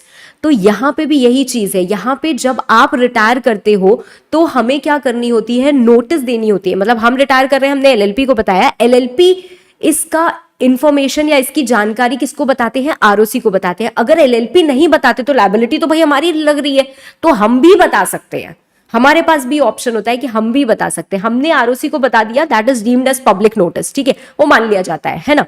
इसके अलावा क्या होता है कि अगर मान लो अभी हमने आरओसी को नहीं बताया, कोई थर्ड पार्टी है जिसके साथ हम कॉन्ट्रैक्ट करने वाले या एलएलपी एंटर करने वाला है, तो हम थर्ड पार्टी को पहले ही बता देते हैं, भैया देखो हमारा ये इंटरेस्ट खत्म हो चुका है, हम रिटायर हो चुके हैं। Now the third party has notice of cessation and hence I will not be liable. But अगर थर्ड पार्टी के पास नोटिस ऑफ सेजेशन नहीं है या फिर अभी तक आरओसी के पास हमने ये फाइलिंग नहीं की हुई है, तो I am still going to be liable, ठीक है। जब ये एंड हो जाता है तो क्या होता है, we have no right to interfere in the management, ठीक है। But of course I will continue to be liable for old obligations. कोई भी पुराना ऑब्लिगेशन मतलब when I was a partner, तो जब मैं पार्टनर थी तब की कोई पेंडिंग डेट थी, हमने 10 लाख रुपए का माल किसी से खरीदा था जिसकी अभी तक पेमेंट नहीं की हुई है, हमने खरीदा था when I was also a partner, तो उसके लिए I will also be liable, ठीक है। बट मेरी लायबिलिटी तो लिमिटेड है ना, तो agreed amount of contribution, this is not the partnership, तो you have to keep this also in mind कि ऐसा नहीं होगा भैया कि सारे के सारे पार्टनर्स लायबल है, नहीं भैया, हमारी लिमिटेड लायबिलिटी है यहाँ पे केस में। तो अगर कुछ कैपिटल कंट्रीब्यूशन था, घट गया और मुझे देना था, उतनी लायबिलिटी आई, तो बस उसी के लिए I will be liable, otherwise I am not even liable, ठीक है, ओके। चलो तो आगे बढ़ते हैं। Section number 25, registration of changes in partner. लो यहाँ पे आ गया, और ये एक्स्ट्रा चीजें यहाँ पे मैंने लिखी हुई हैं, तो प्लीज इसको लिख लेना, ठीक है। कोई भी पार्टनर है, उसका नाम बदलता है या उसका एड्रेस बदलता है, तो 15 दिन के अंदर अंदर वो एलएलपी को बता देगा, ठीक है। एलएलपी का ये फर्ज बनता है कि 30 डेज के अंदर अंदर, with in 30 days of change, वो क्या करेंगे, जो भी प्रिस्क्राइब्ड फॉर्म है साइंड बाय डेजिग्नेटेड पार्टनर, वो आरओसी को बता देंगे, आरओसी उस चेंज को क्या कर लेगी, रजिस्टर कर लेगी। इसके अलावा आती है बात सेजेशन की, तो सेजेशन की नोटिस जब एलएलपी को मिलती है, तो notice again within 30 days of cessation, मतलब जैसे ऊपर वाला पार्टनर था, भाई उस पार्टनर की क्या हो गई, डेथ हो गई, या फिर वो पार्टनर रिटायर हो गया, तो आपको क्या करना है, विद इन 30 डेज ऑफ सेजेशन आप क्या बताओगे, एलएलपी, आपका फर्ज बनता है कि आप आरओसी को in the prescribed form intimate कर देंगे। अब अगर एलएलपी ये काम नहीं करता है, तो सीज्ड पार्टनर भी ये काम कर सकता है, वो आरओसी को बताएगा, आरओसी जाके एलएलपी से पूछेगा क्या सच में ये तुम्हारा पार्टनर अब नहीं रहा, एलएलपी ने बोला नहीं नहीं ये तो मेरा पार्टनर है, तो फिर वो कुछ नहीं करेंगे। पर अगर उन्होंने रिप्लाई नहीं दिया 15 दिन के अंदर अंदर, तो वो रजिस्टर कर लेंगे वो चेंज, और रिकॉर्ड में दर्ज कर लेंगे कि हाँ अब ये पार्टनर नहीं रहा। ऐसे ही चेंज का मतलब कोई इनकमिंग पार्टनर भी हो सकता है, तो भाई अगर कोई नया पार्टनर एड ऑन हो रहा है, तो भी आपको क्या करना है, इतने टाइम पीरियड के अंदर अंदर बताना है। अब कोई नया पार्टनर आता है तो उसका डीपिन भी लगता है और उसकी कंसेंट भी लगती है, ठीक है, तो यहां पे कंसेंट भी साथ साथ जाएगी, ओके। चलो, signed and authenticated in the prescribed manner, very good। Section number 26 छोटी सी बात बोलता है कि भाई पार्टनर एजेंट है, पर एलएलपी का है, बाकी पार्टनर्स का नहीं है। सेक्शन नंबर 27 बात करता है extent of liability of LLP. LLP किस चीज के लिए लायबल होगा और किस चीज के लिए लायबल नहीं होगा। भाई अगर पार्टनर अपनी अथॉरिटी के अंदर काम करेगा तो एलएलपी लायबल होगा, भले ही उसने कुछ गलत काम कर दिया हो, मतलब उसको सप्लाई करना था कोई सामान, 10 दिन के अंदर अंदर उससे नहीं किया, उसकी वजह से फर्म के ऊपर एलएलपी के ऊपर पेनाल्टी लग गई, एलएलपी लायबल होगा क्या? हाँ होगा। क्यों? Partner is liable as a result of wrongful act. LLP is going to be liable if partner is liable as a result of wrongful act. Partner ने गलत किया या ओमिट कर दिया, कुछ करना था, जैसे इस समय सप्लाई करना था आपने सप्लाई नहीं किया, या पेमेंट करना था आपने, कुछ भी आपने गलत किया, उसके लिए क्या लायबल होगा LLP? Yes, LLP will be liable to any third party, ठीक है। पर बाकी पार्टनर्स इसके लिए लायबल नहीं होंगे, तो एलएलपी क्या कर सकता है? इससे रिकवरी कर सकता है, ठीक है। अब सवाल ये होता है कि क्या एलएलपी बाउंड होगा? अगर पार्टनर के पास कोई अथॉरिटी ही नहीं थी काम करने की, तो एलएलपी बाउंड नहीं होगा। So LLP will not be bound अगर सामने वाले पार्टनर के पास, अगर पार्टनर के पास कोई अथॉरिटी नहीं थी एंड सामने वाले पर्सन को पता था कि इसके पास कोई अथॉरिटी नहीं है, फिर भी वो क्या कर रहा है, उसके साथ कॉन्ट्रैक्ट कर रहा है कि मैं तो एलएलपी से पैसे रिकवर कर लूंगा, कोई बात नहीं, तो आप नहीं कर सकते हो, ठीक है। एलएलपी का ऑब्लिगेशन सिर्फ एलएलपी का ऑब्लिगेशन है, वो पार्टनर्स का ऑब्लिगेशन नहीं है। Partners are not going to be personally liable. Partners personally liable होते हैं in certain cases like fraud, जो हम आगे जाके पढ़ेंगे, ठीक है। तो अगर एलएलपी की कोई भी लायबिलिटी होगी तो वो एलएलपी की प्रॉपर्टी में से पे आउट होगी, पार्टनर्स की पर्सनल प्रॉपर्टी में से पे आउट नहीं होगी, ठीक है, ओके। फिर आता है हमारा section number 29। Section number 29 holding out का सेक्शन है। अगेन इससे भी हमारी केस स्टडीज बन सकती हैं। होल्डिंग आउट या स्टॉपवेल कुछ भी आप बोलो, इसका मतलब क्या होता है? एक पर्सन है, आपने एलएलपी का कोई लेटर हेड बनवाया और लेटर हेड पे लिख दिया पार्टनर्स, और पार्टनर्स के नीचे ए बी सी और एक्स का भी नाम लिख दिया। ए बी सी एक्चुअल में पार्टनर्स है, एक्स है ही नहीं।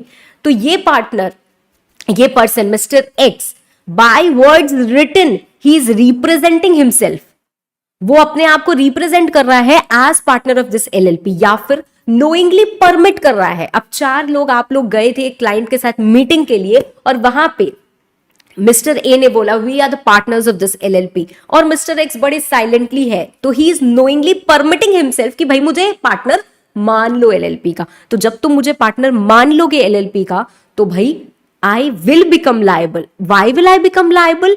क्योंकि सामने वाले बंदे ने अगर मेरी इस रिप्रेजेंटेशन पे विश्वास दिखा के पैसे लेंड किए हैं, उधार पे सामान दिया है, एलएलपी को कोई भी बेनिफिट हुआ है, फाइनेंशियल बेनिफिट, और इस रिप्रेजेंटेशन के उस पे हुआ है, तो I will also be liable. ठीक है, I will also be liable.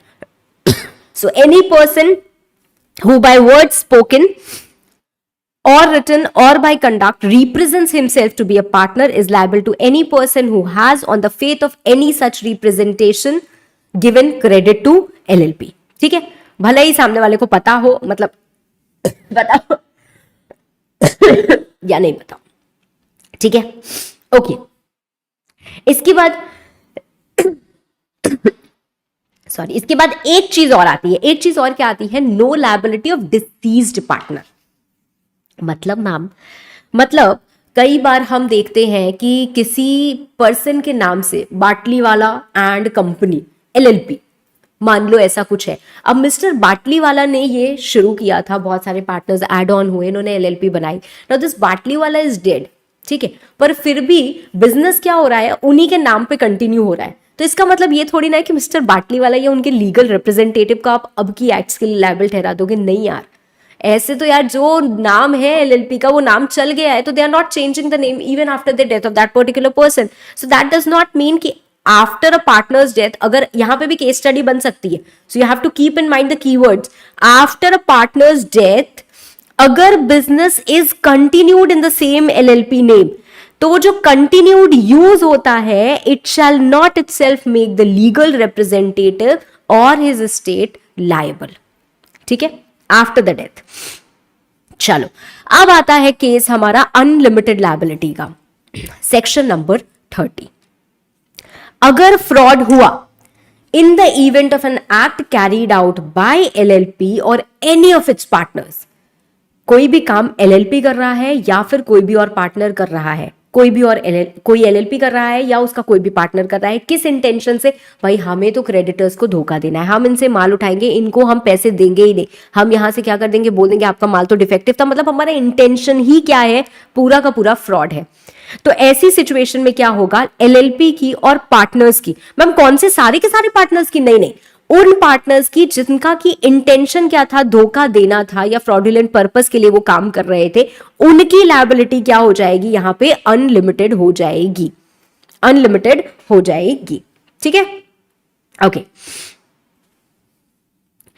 More over आपके ऊपर पेनाल्टी तो लगती ही लगती है। पेनाल्टी यहां पे आई वुड एडवाइज कि आप याद भी कर लेना यहां की पेनाल्टी, लर्न पेनाल्टी। ठीक है, तो यहां की पेनाल्टी आपको याद करनी है। मोर ओवर जो इम्प्रिजनमेंट का पार्ट है ना, that has been amended also, तो उसको अच्छे से याद करके रखना। ठीक है, इसके अलावा क्या होता है? इसके अलावा इनको कॉम्पनसेशन भी देनी पड़ती है। कॉम्पनसेशन कौन देता है? पार्टनर है, डेजिग्नेटेड पार्टनर है, एम्प्लॉय है, हुएवर इज लायबल टू पे कॉम्पनसेशन। किसको? जिसने आपकी वजह से नुकसान सफर किया है। ठीक है, जिसने आपकी वजह से नुकसान सफर किया है। अब एलएलपी लायबल नहीं होता है अगर उसको पता ही नहीं है कि उसके पार्टनर ने फ्रॉड किया है। मैम ये हम लोग ना डिसाइड कैसे कर पाएंगे कि उसके पार्टनर ने फ्रॉड की? मतलब एक एलएलपी है, उसका पार्टनर है, उसने फ्रॉड किया है, एलएलपी को पता है नहीं पता है? मतलब ये थोड़ी मनोहर कहानियां टाइप का हमें सेक्शन लगता है कि if he did not have the knowledge. देखो, मेनली क्या होता है, अगर हम प्रैक्टिकल रियलिटी की बात करें तो यहाँ पे हम डेजिग्नेटेड पार्टनर को देखते हैं। भाई एक हमारा पार्टनर है, उसने फ्रॉड कर दिया, डेजिग्नेटेड पार्टनर को इसके बारे में कुछ नहीं पता था, वही चला रहा है, वही कर रहा है काम, ठीक है, उसको नहीं पता था, उसकी जानकारी, and he is able to prove that, so he will not be liable and the LLP will also not be liable. सिर्फ वो पार्टनर जिसने फ्रॉड किया है ना, वो लायबल होगा। तो मेनली एक तरीके से आप ध्यान में रखो कि डेजिग्नेटेड पार्टनर को अगर चीजें पता होती है ना, तो मतलब एलएलपी को चीजें पता थी, तो एलएलपी भी रिस्पॉन्सिबल हो जाता है, ठीक है। हाँ, तो it is all about proving, ठीक है। हाँ, चल अगला कंसेप्ट आता है हमारा विसल ब्लोइंग का। आई hope you all know the concept of whistle blowing. Whistle blowing का मतलब क्या होता है? आईसीटी नहीं मारनी है ना, हाँ, और आंख नाक सब बंद रखना है और सिर्फ पढ़ाई पे फोकस करना है। ऐसा नहीं एग्जामिनेशन हॉल में गए और इधर उधर ताड़ रहे हैं ना, तो ये वाली सीटी नहीं मारनी है, सिर्फ विसल ब्लोइंग। कौन सा कंसेप्ट याद रखेंगे? सेक्शन नंबर 31 का। सेक्शन नंबर 31 हमको क्या बोलता है कि यार आपके पास अगर कोई भी इनसाइडर इंफॉर्मेशन है, मतलब आप इस एलएलपी में एम्प्लॉय थे, एक छोटे से एम्प्लॉय थे, आपको पता है कि यार ये पार्टनर क्या कर रहा है, फ्रॉड कर रहा है, और यहाँ से इन्वेस्टिगेशन चल रहा है, किसने क्या किया, आपको पता है इसने ऐसा ऐसा कुछ किया है। आप क्या करो, खबरी बन जाओ। किसके खबरी बन जाओ? भाई इन्वेस्टिगेशन अथॉरिटी के, और उनको जाके सारी की सारी चीजें बता दो। मतलब आप कुछ यूजफुल इंफॉर्मेशन बता दो, या फिर आप किसी पार्टनर एम्प्लॉय को पकड़वाने में, कौन गिल्टी है कौन दोषी है उसको पकड़वाने में हेल्प करा दो। तो क्या होगा भाई? आपको फायदा मिलेगा। कैसा फायदा मिलेगा मैम? कैसा फायदा मिलेगा? भाई देखो, कोर्ट या ट्रिब्यूनल जो भी इन्वॉल्व है वो आपकी पेनाल्टी को कम कर सकता है अगर आपने, मतलब आप पार्टनर हो या एम्प्लॉय हो, आपने कोई भी यूजफुल इंफॉर्मेशन दी या फिर ऐसी इंफॉर्मेशन दी जिससे कन्विक्ट तक पहुंचने में हेल्प मिली। अब आप सोच रहे होगे कि मैम अगर हम ऐसा करेंगे, इधर से तो हमारी पेनाल्टी कम हो जाएगी, इधर से तो जेल की सजा वजा जो भी कम होनी थी हो गई, बट इधर से तो हम मारे जाएंगे, एलएलपी हमको लात मार के बाहर निकाल देगी। नहीं कर सकती है। क्यों? क्योंकि क्लियरली ये लिखा है कि कोई भी पार्टनर या एम्प्लॉय आपका डिमोट, सस्पेंड, मतलब उसको नीचे नहीं ला सकते, सस्पेंड नहीं कर सकते, थ्रेटन नहीं कर सकते, हैरस नहीं कर सकते, मियरली ऑन द ग्राउंड की उसने इंफॉर्मेशन प्रोवाइड की है, ठीक है। ओके, चल अगला हमारा सेक्शन है सेक्शन नंबर 32, जो कि कंट्रीब्यूशन की बात करता है। कंट्रीब्यूशन का मतलब क्या है? कंट्रीब्यूशन जो पार्टनर लेके आते हैं। अब मान लेते हैं कि एग्रीड कंट्रीब्यूशन है 1 CR या एग्रीड कंट्रीब्यूशन है 1 लाख, ठीक है। देयर आर 4 पार्टनर्स, हर पार्टनर का एग्रीड कंट्रीब्यूशन है 1 लाख। तो ये 1 लाख हम कैसे लेके आ सकते हैं? ये हम कैश में ला सकते हैं, या intangible asset, movable asset, immovable asset, या कोई भी और बेनिफिट के रूप में हम ला सकते हैं, ठीक है। जैसे हो सकता है कि मेरे पास कोई लैपटॉप है जो मैंने अभी लिया था और अब मुझे लगता है यार अब तो हम पार्टनरशिप में जुड़ रहे हैं तो ये लैपटॉप ही मैं ले आती हूँ। अब क्या होगा, ये लैपटॉप तो चला जाएगा और बुक्स में हम लिख देंगे लैपटॉप, बट लैपटॉप की वर्थ कितनी लिखेंगे? क्योंकि एक नया लैपटॉप तो है नहीं कि 80,000 का हम खरीद के लाए और हमने 80,000 लिख दिया। तो मॉनेटरी वैल्यू इसकी असर्टेन की जाती है और उसी को लिखा जाता है। इनफैक्ट इसका टैक्सेशन से भी रोल होता है और इंपॉर्टेंट होता है। बट ठीक है, यहाँ पे हमें सिर्फ इतना ही ध्यान रखना है कि पार्टनर कंट्रीब्यूट कर सकता है किस रूप में? टैंजिबल, मूवेबल, इमूवेबल, इंटैंजिबल, या कोई भी और बेनिफिट के रूप में आप दे सकते हो। मतलब पैसे दे सकते हो, आप प्रॉमिसरी नोट भी दे सकते हो, आप बोल सकते हो मैं वादा करता हूं कि मैं 1 महीने बाद ये पेमेंट करूंगा, ठीक है। या कोई और एग्रीमेंट आपका हो सकता है कि मैं इतना कैश कंट्रीब्यूट करूंगा या इतनी प्रॉपर्टी दूंगा, ठीक है, या ये काम कर दूंगा आपके लिए। तो किसी भी तरीके का बेनिफिट आप लेके आ सकते हो, पर ये मॉनेटरी वैल्यू इसकी अकाउंट फॉर की जाएगी और वो डिस्क्लोज की जाएगी हमारे बुक्स में, ठीक है। चल, then comes your section number 1 हमारा 33 भी आता है, जहां पे ऑब्लिगेशन टू कंट्रीब्यूट की हम बात करते हैं। तो हर पार्टनर का ऑब्लिगेशन बनता है कि वो कंट्रीब्यूट करे। इसके बाद एक लाइन आती है जो बच्चों को कभी कभी काफी सताती है कि मैम एक क्रेडिटर के बारे में बात की गई है। क्रेडिटर जिसने कि क्रेडिट एक्सटेंड किया है। और देखो, मैं एक एग्जाम्पल से, एक सिंप्लीफाइड एग्जाम्पल से समझाती हूँ आपको, ठीक है। एलएलपी एग्रीमेंट में लिखा था कि हम 4 पार्टनर्स हैं और ये चारों पार्टनर्स क्या करेंगे? लेके आएंगे 1-1 लाख रुपए का कंट्रीब्यूशन। अब ये 1-1 लाख का कंट्रीब्यूशन लेके आएंगे, ऐसा लिखा था। इसके बेसिस पे बैंक वालों ने क्या कर दिया? आपको लोन दे दिया कि यार 4 लाख रुपए आप लोग भी लगाओगे तो चलो 50,000 का लोन मैं भी दे देता हूं, ठीक है। अब हुआ क्या कि एक पार्टनर ने उस एलएलपी एग्रीमेंट को बाद में बदल दिया और बोला कि मैं तो इतना ही कंट्रीब्यूशन लेके आऊंगा। क्या ये क्रेडिटर एनफोर्स करा सकता है? द आंसर इज यस, ठीक है। ये क्रेडिटर एनफोर्स करा सकता है ओरिजिनल ऑब्लिगेशन कि भाई पार्टनर आपको इतना लेके आना ही आना पड़ेगा। तो ये कंट्रीब्यूशन में एक छोटी सी बात है जो हमें ध्यान में रखनी है, ठीक है, चलो section number 34 maintenance of books etcetera, है ना। तो एलएलपी क्या बुक्स ऑफ अकाउंट्स मेंटेन करेगा? The answer is yes. कैसे करेगा मैम? कैश या एक्रूअल किसी पे भी कर सकता है। डबल एंट्री या सिंगल एंट्री? डबल एंट्री ही करनी है, हर साल के लिए करेगा। कहां मेंटेन करेगा? रजिस्टर्ड ऑफिस पे करेगा for such period as may be prescribe, ठीक है। इसके अलावा क्या करना होता है एलएलपी को? With in 6 months of financial year, with in 6 months of financial year मतलब 31 मार्च का आपका फाइनेंशियल ईयर एंड हुआ, उसके 6 महीने के अंदर अंदर prepare a statement of account and solvency, ठीक है। इसको साइन कौन करता है? हमारे जो डेजिग्नेटेड पार्टनर्स होते हैं। डेजिग्नेटेड पार्टनर्स मतलब सारे के सारे डेजिग्नेटेड पार्टनर्स, 4 हैं तो 4, ठीक है। ये हम बनाएंगे और इसको फाइल करते हैं with ROC every year in such form, such manner, such fees as may be prescribed, ठीक है, एज मे बी प्रिस्क्राइब्ड, ठीक है। चलो इसके अलावा यहां पे भी पेनाल्टी है हमारी, और मैं एक चीज और लिख रही हूं यहां पे कि यहां की जो नॉन फाइलिंग की पेनाल्टी है, प्लीज इसको भी याद कर लेना। Non filing of penalty of statement of account and solvency, बस इसकी ही बात कर रही हूं, ठीक है। हाँ ओके, चल बोलोगे धीरे धीरे मैम हम लोग को सब याद करा रही है, मैम की ट्रिक है। नहीं, ऐसी कोई ट्रिक नहीं है, मैं जेन्युइनली आपको बोल रही हूँ, वही याद करने को बोल रही हूँ, ठीक है। ओके चलो सेक्शन नंबर 34 कुछ खास सेक्शन नहीं है। सेंट्रल गवर्नमेंट के पास पावर है कि इन कंसल्टेशन विद एनएफआरए वो प्रिस्क्राइब कर सकते हैं standards of accounting and auditing as recommended by ICI. तो ये कुछ खास सेक्शन है नहीं।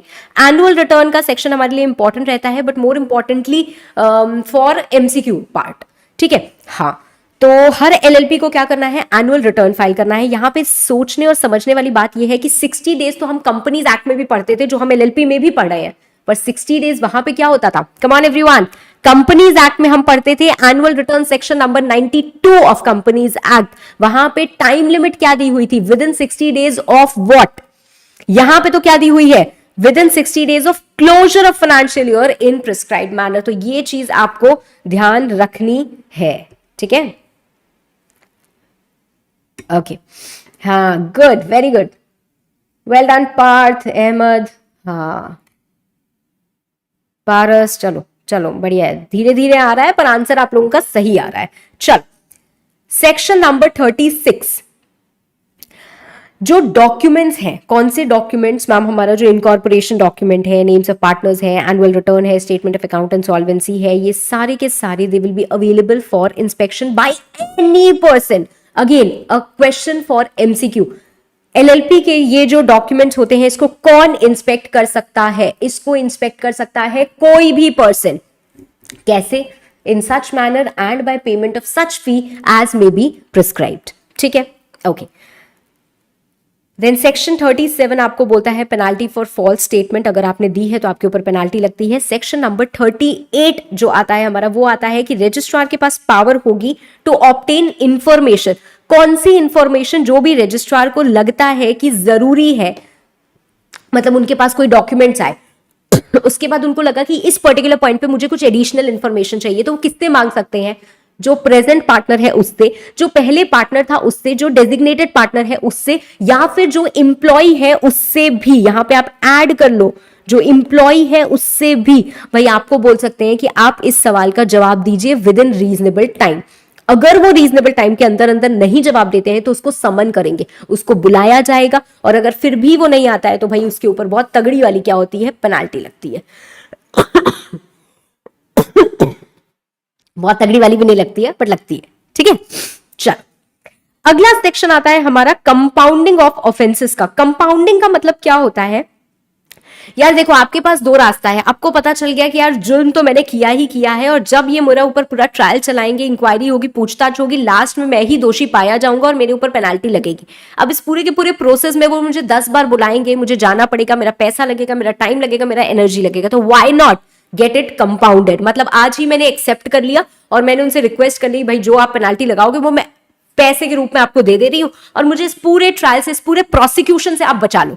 तो यहां पे यही चीज हो रही है कि एक कोई ऑफेंस है which is punishable with fine only, क्योंकि अगर आपके ऊपर it is punishable with fine and imprisonment, भैया तब तो जेल में भी डालेंगे ना, तब तो प्रोसिक्यूशन के बाद ही डाल सकते हैं, ऐसे ही नहीं डाल सकते हैं ना, ठीक है। तो any offence which is punishable with fine only, it may be compounded, पर कंपाउंडिंग की पावर किसके पास है? रीजनल डायरेक्टर या उसके ऊपर वाले रैंक के ऑफिसर के पास है, ठीक है। कोई कंपाउंडिंग नहीं होगी अगर आपने सिमिलर ऑफेंस 3 साल के अंदर अंदर किया है तो। कंपाउंडिंग होती कैसे है? आप एप्लीकेशन रजिस्ट्रार को ही देते हो, पर पावर ऑफ कंपाउंडिंग होती है रीजनल डायरेक्टर या उनके ऊपर के ऑफिसर के पास।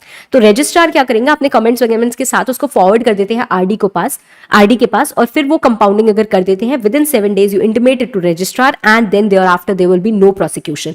मैम क्या अगर प्रोसिक्यूशन स्टार्ट हो गया है तो भी कंपाउंडिंग हो सकती है? द आंसर इज यस, तो भी कंपाउंडिंग हो सकती है, ठीक है। कंपाउंडिंग के केस में आप इतनी चीजें याद रखोगे जो आपके चार्ट में लिखी है, तो वो चीजें क्या होंगी? काफी होंगी, ठीक है। हाँ, now moving to the next section, section number 42, partners transferable interest. Partner का इंटरेस्ट क्या ट्रांसफरेबल होता है? The answer is yes. भाई मैं एलएलपी में पार्टनर हूं, what am I getting? Maybe I am getting some share of profits. Some share of profits मतलब 10% profits मुझे यहां से मिल रहे हैं, ठीक है।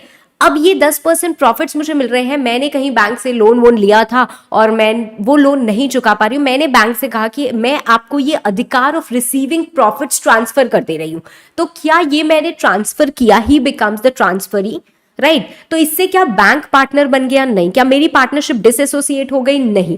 क्या बैंक जाके वहां पे बैठ सकता है एलएलपी में और मैनेजमेंट में हिस्सा ले सकता है? नहीं। तो बस यही बात तो याद रखनी है कि हमारे पास एक पार्टनर के पास अधिकार है to share profits and losses, ठीक है।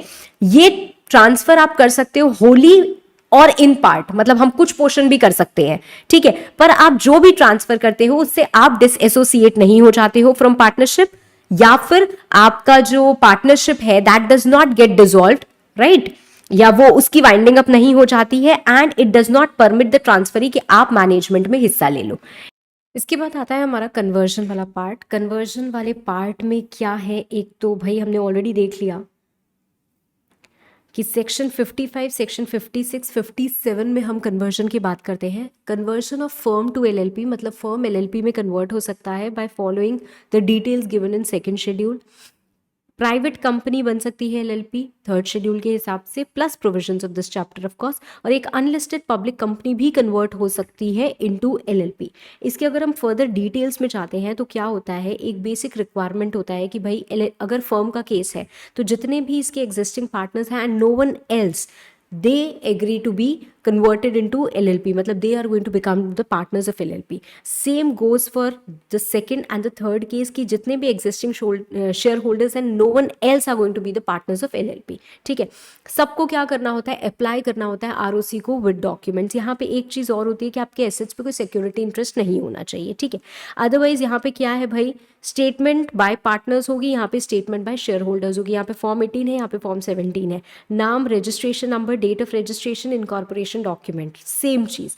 ये हम क्या करते हैं, सेंड करते हैं आरओसी को। आरओसी को जब ये डॉक्यूमेंट्स मिलते हैं तो वो चाहे तो रिजेक्ट भी कर सकते हैं। अगर वो रिजेक्ट करते हैं तो हम एनसीएलटी के पास जाके अपील फाइल कर सकते हैं, और चाहे तो वो क्या करेंगे, if he satisfied everything is in order, he will issue a new certificate of registration, ठीक है। हम यूजुअली यहाँ पे सर्टिफिकेट ऑफ रजिस्ट्रेशन ही बोलते हैं, इनकॉर्पोरेशन नहीं बोलते हैं।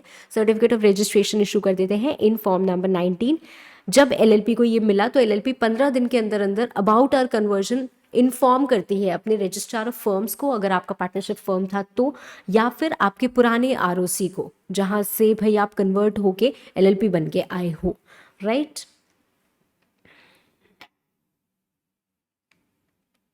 But then there is effect of conversion. Effect of conversion का मतलब क्या है भाई, firm, private company, unlisted public company.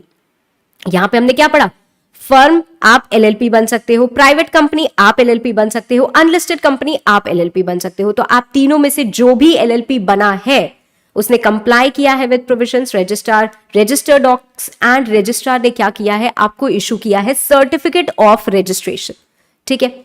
With in 15 days आप इन्फॉर्म करोगे दो जगह, registrar of firms and registrar of companies, ठीक है, about conversion. Partners of firm थे तो वो पार्टनर्स ऑफ एलएलपी बन जाएंगे, जो शेयर होल्डर्स थे वो भी पार्टनर्स ऑफ एलएलपी बन जाएंगे, ठीक है। There shall be LLP property vest in LLP और डिसोल्यूशन ऑफ फर्म और कंपनीज, मतलब आपका जो भी था, फर्म था वो एलएलपी की प्रॉपर्टी बन गई, कंपनी की प्रॉपर्टी थी वो एलएलपी की प्रॉपर्टी बन गई। Likewise not very very important section from examination perspective. ठीक है, इसके बाद एक कंसेप्ट आता है हमारा फॉरेन एलएलपी का, सेक्शन नंबर 59 में, जो मैंने आपको ऑलरेडी बता दिया है। और अब आती है बात एक टेक्निकल सेक्शन की, जो है सेक्शन नंबर 60। सेक्शन नंबर 60, 61 और 62, ये तीन जो सेक्शंस हैं ये आपस में थोड़े इंटरकनेक्टेड सेक्शंस है। और इसके बाद हम बात करते हैं वाइंडिंग अप और डिसोल्यूशन की। तो इन सेक्शंस को अब, because we don't have much time to explain you everything in detail, तो आपको एग्जाम पर्सपेक्टिव से क्या चीज याद रखनी चाहिए। कॉम्प्रोमाइज का मतलब होता है जब हम सेटल करते हैं फॉर एनीथिंग लेसर, और arrangement could be of any form. Arrangement could be may be increasing the time limit, कि भाई हमको पैसे चाहिए थे, आपने बोला था 1 महीने में दे देंगे, अब आप बोल रहे हो कि हम 5 महीने में देंगे। तो किसी भी तरीके का कॉम्प्रोमाइज या अरेंजमेंट हो सकता है। किसके बीच में हो रहा है? एलएलपी और क्रेडिटर्स के बीच में, या फिर एलएलपी और उसके पार्टनर्स के बीच में।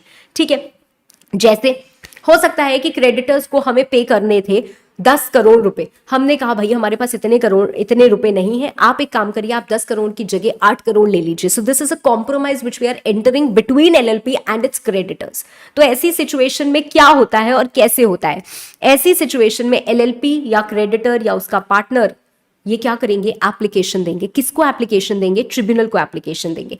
ट्रिब्यूनल क्या करेगा? ट्रिब्यूनल ऑर्डर करेगा कि भाई जिसके साथ भी आपको वो करना है कॉम्प्रोमाइज या अरेंजमेंट, आप उसकी मीटिंग बुलाओ। मीटिंग बुलाने के बाद वहां पे वोटिंग होगी। और वोटिंग कैसे होगी? कि हमें ट्विन कंडीशंस को कंप्लाई करना होता है। That means supposedly we are entering into a compromise with the creditors, तो हमें 2 कंडीशंस का कंप्लायंस चाहिए। कैसी 2 कंडीशंस का? पहला, मेजॉरिटी इन नंबर, मतलब अगर हमारे पास क्रेडिटर्स है 1000, तो हम बोलेंगे कम से कम 501 क्रेडिटर्स एग्री करने चाहिए in number, plus they should have 3/4 in value उनके पास, मतलब 3/4 इन वैल्यू उनके पास अमाउंट भी होना चाहिए। तो जितनी भी टोटल डेट ड्यू है उसका 3/4 इन वैल्यू उनके पास अमाउंट ड्यू होना चाहिए। ये दोनों अगर एग्री करेंगे, मतलब ये ट्विन कंडीशन के कंप्लायंस के साथ अगर वोटिंग होती है और एग्री होती है, plus the tribunal is satisfied, tribunal क्या चीज के लिए सेटिस्फाइड होता है? कि भाई आपने डिस्क्लोज किया है सारे मटेरियल फैक्ट्स को, आपने लेटेस्ट फाइनेंशियल पोजीशन बताई है, आपकी कोई इन्वेस्टिगेशन प्रोसीडिंग्स अगर पेंडिंग है, तो आपने वो सब चीजें डिस्क्लोज की हैं, अच्छे से बताई हैं। इन चीजों को सेटिस्फाई करने के बाद ट्रिब्यूनल क्या करता है? सैंक्शन कर देता है अरेंजमेंट को। And within 30 days we have to file this order with the registrar. बात यहां पे सिर्फ खत्म नहीं होती है, ट्रिब्यूनल अभी भी इसको मॉनिटर करता है। उनके पास पावर है to supervise the entire compromise या सैंक्शन। अब अगर 10 करोड़ में से, देखो मान लो 2 करोड़ का हमने जो भी कॉम्प्रोमाइज किया था वो नहीं हो पाता है फॉर व्हाटसएवर रीजन, या वो वर्कआउट नहीं कर रहा है, क्रेडिटर्स कुछ प्रॉब्लम क्रिएट कर रहे हैं, ऐसा हो रहा है वैसा हो रहा है, और हमें पता है कि अगर ये वर्कआउट नहीं करेगा भाई एलएलपी बहुत बुरी तरीके से डूब जाएगी, इससे बेटर है कि इसका ऑर्डर दे वाइंडिंग अप का, इसके सारे एसेट्स वगैरह को बेचे, इसकी लायबिलिटीज वगैरह को पे ऑफ करे, इसको बंद करे। ठीक है, तो ट्रिब्यूनल क्या कर रहा है? आफ्टर सैंक्शनिंग द कॉम्प्रोमाइज वो अभी भी इसको सुपरवाइज कर रहे हैं। क्यों? क्योंकि उनके पास सेक्शन 61 के तहत पावर है टू सुपरवाइज, साथ साथ उनके पास पावर है टू गिव डायरेक्शंस कि भाई अच्छा ये काम नहीं हो रहा है, एक काम करो कॉम्प्रोमाइज में ये छोटा सा पॉइंट मॉडिफाई कर लो। तो वो डायरेक्शंस दे सकते हैं for modification also in the compromise and arrangement, जो भी उनको टाइम टू टाइम नेसेसरी लगता है। उसके बाद भी अगर उनको लगता है और वो सेटिस्फाई हो जाते हैं कि भाई ये काम नहीं कर रहा है, it can not be worked out with modification, हमने कोशिश कर लिया कि थोड़ा मॉडिफाई कर ले तो भी काम नहीं कर रहा है, तो क्या किया जाए? तो वो ऑर्डर कर सकते हैं वाइंडिंग अप का। ठीक है, okay. Now section number 62 is again connected with this section number 60 only. यहां पे हमने कॉम्प्रोमाइज या अरेंजमेंट की एप्लीकेशन दी, पर ट्रिब्यूनल ने देखा यार ये कॉम्प्रोमाइज आप कर रहे हो, पर इस कॉम्प्रोमाइज में साथ साथ कुछ अमालगमेशन भी है। मतलब you are merging into another LLP, या आप 2 एलएलपी मिलके तीसरी एलएलपी बना रहे हो। ठीक है, तो आप कुछ मर्जर भी कर रहे हो। तो उन्होंने कहा कि यार ठीक है, कॉम्प्रोमाइज या अरेंजमेंट है, साथ साथ दिस कॉम्प्रोमाइज और arrangement is proposed in connection with the reconstruction और अमालगमेशन। ठीक है, अब रिकंस्ट्रक्शन या अमालगमेशन भी हो रहा है, मतलब भाई एक एलएलपी दूसरे एलएलपी में मर्ज हो रही है, तो इसके सारे एसेट्स इसके पास जाएंगे, लायबिलिटीज भी इसके पास जाएंगी, इसके पेंडिंग केसेस अब इसके होंगे। आप समझ रहे हो, ये सारी चीजें होंगी। तो आप जो स्कीम सैंक्शन करोगे वो तो करोगे ही करोगे, इसके साथ साथ आपने देखा कि भाई अंडरटेकिंग भी ट्रांसफर हो रही है। है ना, अंडरटेकिंग भी ट्रांसफर हो रही है, तो आप एडिशनल ऑर्डर्स पास करोगे। एडिशनल ऑर्डर्स या मेक प्रोविजंस फॉर मोर, मतलब you will transfer the property और लायबिलिटी, मतलब आप ये ऑर्डर पास करोगे या प्रोविजन बनाओगे कि पुराने एलएलपी की सारी प्रॉपर्टीज नई एलएलपी को ट्रांसफर कर दी जाए। पुरानी एलएलपी की जितनी भी लीगल प्रोसीडिंग्स थी अब फॉर या अगेंस्ट नई एलएलपी चलेंगी, ठीक है। If it is two LLPs are merging and forming a third LLP, वो थर्ड एलएलपी के लिए होगा। If this is being amalgamated into another, इस एलएलपी के लिए होगा, ठीक है। ये बोल दिया जाए कि इसके एसेट्स और लायबिलिटीज को बेचने, मतलब एसेट्स को बेच के लायबिलिटीज को पे ऑफ करने की जरूरत नहीं है, बस ऐसे ही इसको डिसॉल्व कर दिया जाए। मतलब वाइंडिंग अप नहीं होगी पर सिर्फ डिसॉल्व हो जाएगी। क्यों वाइंडिंग अप नहीं होगी? क्योंकि इसके एसेट्स और लायबिलिटीज को तो हम क्या कर दे रहे हैं, ट्रांसफर कर दे रहे हैं दूसरे वाले एलएलपी में। तो हम इसके लिए प्रोविजन बनाएंगे for dissolution without winding up, right. We will also make provision, मतलब tribunal will also make provision for any person.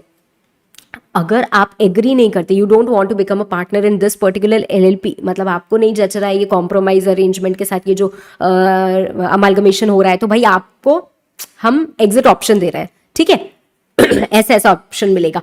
और अदर मैटर्स, जो भी और इंसिडेंटल मैटर्स होते हैं वो, पर कोई भी सैंक्शन तब तक नहीं होगा जब तक आरओसी की रिपोर्ट नहीं आ जाए कि भाई ये एलएलपी फ्रॉडुलेंट काम नहीं कर रहे थे, ये हार्मफुल मैनर में काम नहीं कर रहे थे। कोई भी डिसोल्यूशन ऑर्डर तब तक नहीं पास होगा जब तक ऑफिशियल लिक्विडेटर रिपोर्ट ना दे दे कि ये एलएलपी प्रेजुडिशियल मैनर में काम नहीं कर रहे थे। ऑफिशियल लिक्विडेटर कौन होते हैं बच्चों? ऑफिशियल लिक्विडेटर सेंट्रल गवर्नमेंट के अपॉइंट किए हुए ऑफिसर्स होते हैं which are attached to various high courts, ठीक है। हाँ, तो यहां पे हमें आरओसी की ऑफिशियल लिक्विडेटर की रिपोर्ट चाहिए होती है। वो कैसे हमें रिपोर्ट देते हैं? वो स्क्रूटनाइज करते हैं कि भाई जो एलएलपी के अफेयर्स हैं दे वर नॉट प्रेजुडिशियल और they were not conducted in a manner prejudicial, और उस रिपोर्ट के बाद ही ट्रिब्यूनल सैंक्शन करता है ये, ठीक है। Okay, now this is applicable only when we are talking about section number 62, not otherwise, ठीक है। चलो, और इसके बाद जब ये ऑर्डर पास हो जाता है, मतलब अगर हमारा सिर्फ सैंक्शन, मतलब सिर्फ हमारा कॉम्प्रोमाइज या अरेंजमेंट का केस है, तो सेक्शन नंबर 60 से सैंक्शन हो जाएगा और फाइलिंग भी हो जाएगी। अगर हमें दिखा कि इस कॉम्प्रोमाइज और अरेंजमेंट में अमालगमेशन और रिकंस्ट्रक्शन भी इन्वॉल्व है, तो इसके बाद ही होगा और ये एडिशनल ऑर्डर्स जाएंगे, एडिशनल प्रोविजंस बनेंगे, एंड इसके बाद हम फाइलिंग करेंगे with the registrar. I hope I am clear. इसके बाद एक कंसेप्ट हमारा फॉरेन एलएलपी का। फॉरेन एलएलपी जो सेक्शन नंबर 59 में कवर्ड होती है। फॉरेन एलएलपी क्या होती है? कोई भी एलएलपी जो इंडिया के बाहर इनकॉर्पोरेट हुई है पर इसकी प्लेस ऑफ बिजनेस इंडिया में है। भाई जब भी आपकी प्लेस ऑफ बिजनेस आप स्टैब्लिश करोगे इंडिया में, 30 डेज के अंदर अंदर आपको रजिस्ट्रार को इन्फॉर्म करना होता है क्या आप क्या क्या डॉक्यूमेंट्स के साथ इंफॉर्मेशन दोगे। आपका सर्टिफिकेट ऑफ इनकॉर्पोरेशन वहाँ का, आपका फुल एड्रेस वहाँ का, आपका फुल एड्रेस इंडिया का, आपके सारे पार्टनर्स और डीपी मतलब डेजिग्नेटेड पार्टनर्स अगर हैं, 2 ऐसे बंदे जो यहाँ पे रेसिडेंट हैं और ऑथराइज्ड होंगे on to accept documents on your behalf. ये जितने भी डॉक्यूमेंट्स होते हैं ये सर्टिफाइड होने चाहिए in manner according to the where you fall, मतलब कहाँ का है उसके हिसाब से इनका ऑथेंटिकेशन या सर्टिफिकेशन होना चाहिए।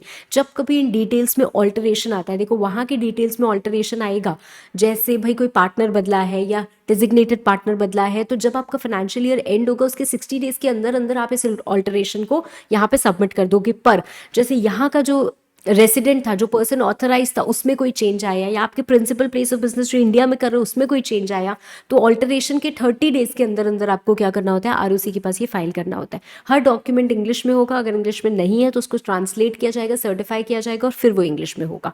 एलएलपी आपको मतलब such foreign LLP has to also prepare statement of account and solvency, ठीक है, and it has to be duly signed and within a period of 30 days from the end of 6 months from the financial year, मतलब financial year end हुआ उसके 6 महीने बीत गए, उसके 30 days के अंदर अंदर आप जहां कहीं भी अपना ब्रांच खोलेंगी तो वहां पे आप क्लियरली बाहर मेंशन करोगे कि ये है फॉरेन एलएलपी जिसके अंडर जिसका यहाँ पे प्लेस ऑफ बिजनेस है, उसकी ये कंट्री ऑफ इनकॉर्पोरेशन है।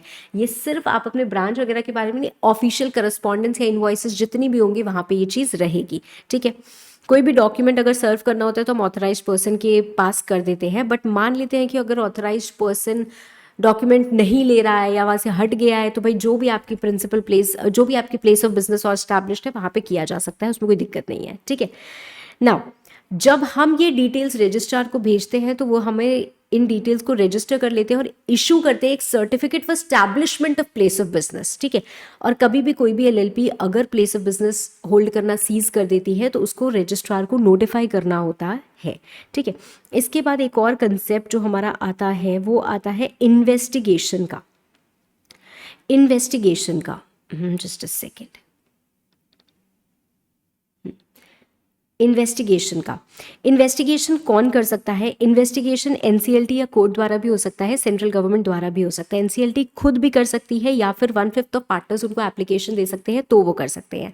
सेंट्रल गवर्नमेंट कब कर सकती है? अगर उनको 1/5 ऑफ पार्टनर्स एप्लीकेशन दे रहे हैं, एलएलपी खुद एप्लीकेशन दे रही है, या फिर सीजी को ऐसा लगता है, मतलब सीजी के ओपिनियन में जो बिजनेस है वो फ्रॉड पर्पस के लिए किया जा रहा है, फ्रॉडुलेंट पर्पसेस के लिए किया जा रहा है, या फिर अपने पार्टनर्स को डिफ्रॉड करने के लिए किया जा रहा है, अनलॉफुल पर्पस है, ऑपरेसिव मैनर में हो रहा है, और it is prejudicial to some of the partners, या आपने बनाया ही था अनलॉफुल पर्पस के लिए, या एक्ट के हिसाब से, लॉ के हिसाब से काम नहीं कर रही, या रजिस्ट्रार ने इनको कोई रिपोर्ट भेजी है जहां पे ये मेंशन किया है कि भाई इनके अफेयर्स को इन्वेस्टिगेट करना चाहिए, तो ऐसी सिचुएशन में क्या किया जाएगा? जो सेंट्रल गवर्नमेंट है वो एक इंस्पेक्टर को अपॉइंट करती है to carry out the investigation. इस इंस्पेक्टर के पास पावर होती है कि वो कैरी आउट करेंगे इन्वेस्टिगेशन और रिपोर्ट करेंगे। ये हर किसी से बोल सकते हैं कि भाई हमको वो इन्फॉर्मेशन चाहिए, इनको वो इन्फॉर्मेशन मिलेगी। In fact he can also examine the persons on oath. In fact कभी कभी अगर उनको ऐसा रीजनेबल डाउट होता है कि भैया ये तो डॉक्यूमेंट उठा के जला देगा या डिस्ट्रॉय कर देगा, तो वो जुडिशियल मजिस्ट्रेट के पास जाके सीजर का भी ऑर्डर ऑब्टेन कर सकते हैं। तो मजिस्ट्रेट उनको ऑथराइज कर सकता है कि तुम जाओ, जहां तुमको लगता है कि ये डॉक्यूमेंट्स रखे उस प्लेस में तुमको घुसने का अधिकार है, वहां पे तुमको सर्च करने का अधिकार है, वहां की तुमको बुक सीज करने का अधिकार है, ठीक है। तो ये अधिकार भी इनको मिल जाता है। इसके साथ वो इंटरिम रिपोर्ट्स बनाते हैं और लास्ट में एक फाइनल रिपोर्ट भी देते हैं। सेंट्रल गवर्नमेंट उनकी रिपोर्ट के बेसिस पे देखती है कि भाई ये पर्टिकुलर बंदा है जो फ्रॉड में इन्वॉल्व था या ऐसा कुछ है, तो उसके अगेंस्ट प्रोसिक्यूशन इनिशिएट हो जाता है, ठीक है। इनफैक्ट वाइंडिंग अप भी हो सकती है अगर फ्रॉड डिटेक्ट किया जाता है तो। इन्वेस्टिगेशन का खर्चा कौन बियर करता है? पहले सेंट्रल गवर्नमेंट उसका खर्चा बियर करती है, मतलब इनिशियली वो देते हैं, बट बाद में उसको एलएलपी से रिकवर कर लिया जाता है। इंस्पेक्टर की जो रिपोर्ट होती है that is admissible as an evidence also. And इसके बाद striking off name of defunct LLP. भाई एक एलएलपी है जो 2 साल या उससे ज़्यादा काम ही नहीं कर रही है, बिजनेस ही नहीं कर रही है, तो रजिस्ट्रार क्या करेंगे? उनको एक नोटिस भेजेंगे और उनको इंटेंशन बताएंगे कि भैया तुम बताओ क्यों तुम्हारा नाम 1 महीने के अंदर हम ना काट दें, ठीक है। Not exactly show cause notice, but हाँ नोटिस भेजते हैं, ठीक है। अब क्या होगा? वो रिप्लाई करेंगे, उसके हिसाब से उनके अगेंस्ट एक्शन ले लिया जाएगा। इसको हम नोटिस वेबसाइट पे भी लगाते हैं। कौन सी वेबसाइट? एमसीए की वेबसाइट पे भी ये जाता है, ठीक है। अब अगर आपने कोई कॉज नहीं दिखाया, कोई कारण नहीं दिखाया, तो एलएलपी क्या कर दी जाती है? आपकी डिसॉल्व कर दी जाती है, ठीक है। पर डेजिग्नेटेड पार्टनर की लायबिलिटी अभी खत्म नहीं होती है। अगर एलएलपी 1 साल या उससे ज्यादा बिजनेस नहीं कर रही तो वो खुद भी अप्लाई कर सकती है कि मेरा नाम एक बार स्ट्राइक ऑफ कर दो, जैसे डोरमेंट कंपनी के केस में हम करते हैं, ठीक है। चल, इसके बाद हम बढ़ते हैं वाइंडिंग अप में। वाइंडिंग अप 2 तरीके से हो सकती है, एक वॉलेंटरी वाइंडिंग अप और एक वाइंडिंग अप बाय एनसीएलटी। अब देखो ये पर्टिकुलर जो टॉपिक है ना, if I look at the book we have voluntary winding up which is still छोटा, और वाइंडिंग अप बाय ट्रिब्यूनल बहुत बड़ा है। इनफैक्ट पहले इतना बड़ा है, उसके बाद हमारे पास कुछ कंबाइंड रूल्स हैं जो वॉलेंटरी और ट्रिब्यूनल दोनों के केसेस में लगते हैं, right. Then we have in an number of forms, ये वो याद करना है, और भी प्रोसीजर है जिसको आपको देखना होता है कि क्रेडिटर्स कैसे सेटल होंगे, इंट्रिकेट डिटेल्स, ठीक है। And then we have some other topics also. तो इतनी चीज़ें प्रैक्टिकली बच्चों के लिए हर चीज़ एकदम बारीकी को पढ़ना पॉसिबल नहीं होता है, तो मैं यहाँ पे ओवरऑल आपका रिविजन करा रही हूँ ब्रॉड तरीके से, ठीक है। तो वॉलेंटरी वाइंडिंग अप की अगर हम बात करें, रेजोल्यूशन पास होता है बाय 3/4 ऑफ पार्टनर्स, इसी को हम बोलते हैं date of commencement of winding up.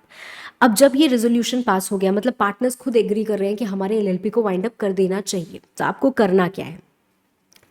बहुत कुछ करना है, ठीक है।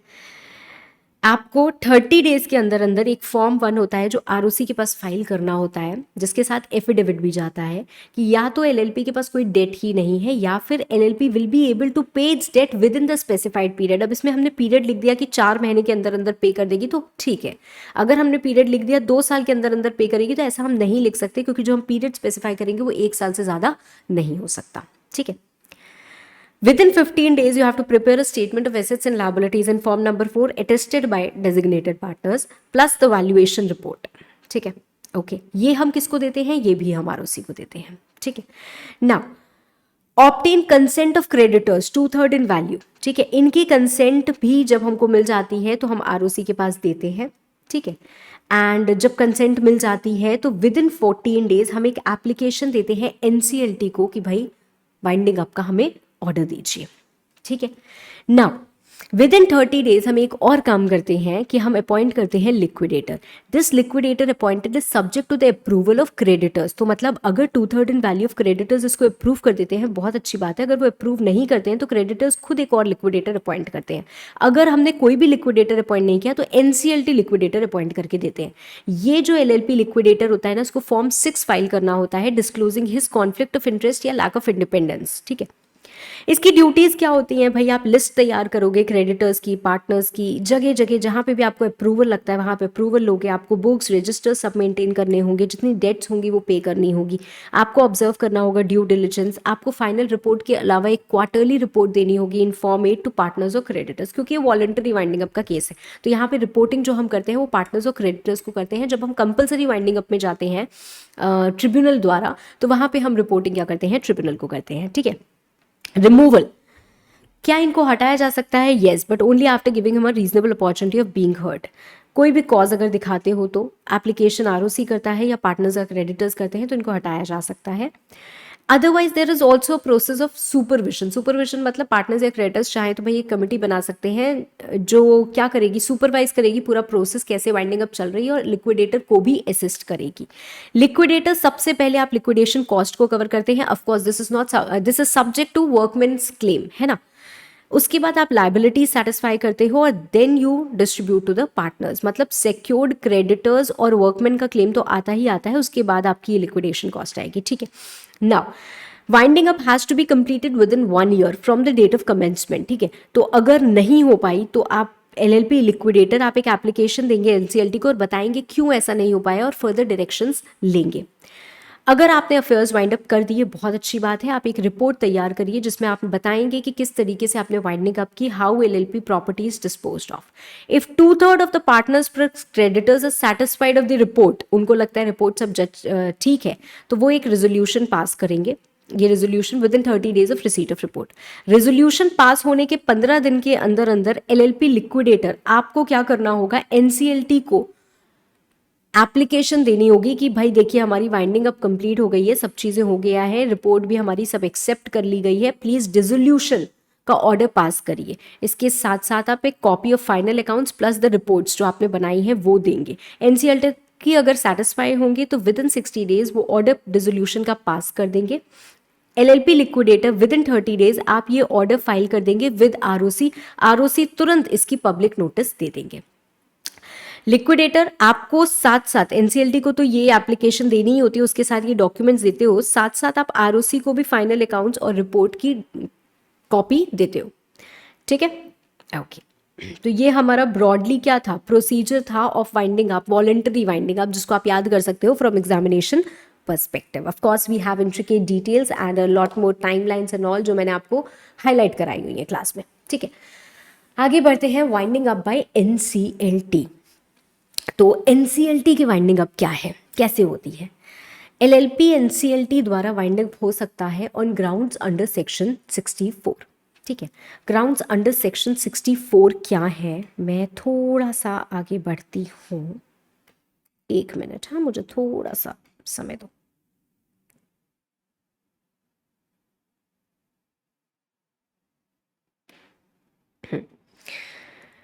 एलएलपी खुद डिसाइड कर रहा है 6 महीने या उससे ज़्यादा एलएलपी काम कर रहा है विद रिड्यूस्ड, मतलब मोर देन 6 मंथ्स हो गए हैं, कम से कम 2 पार्टनर्स तो चाहिए ना, उससे कम है।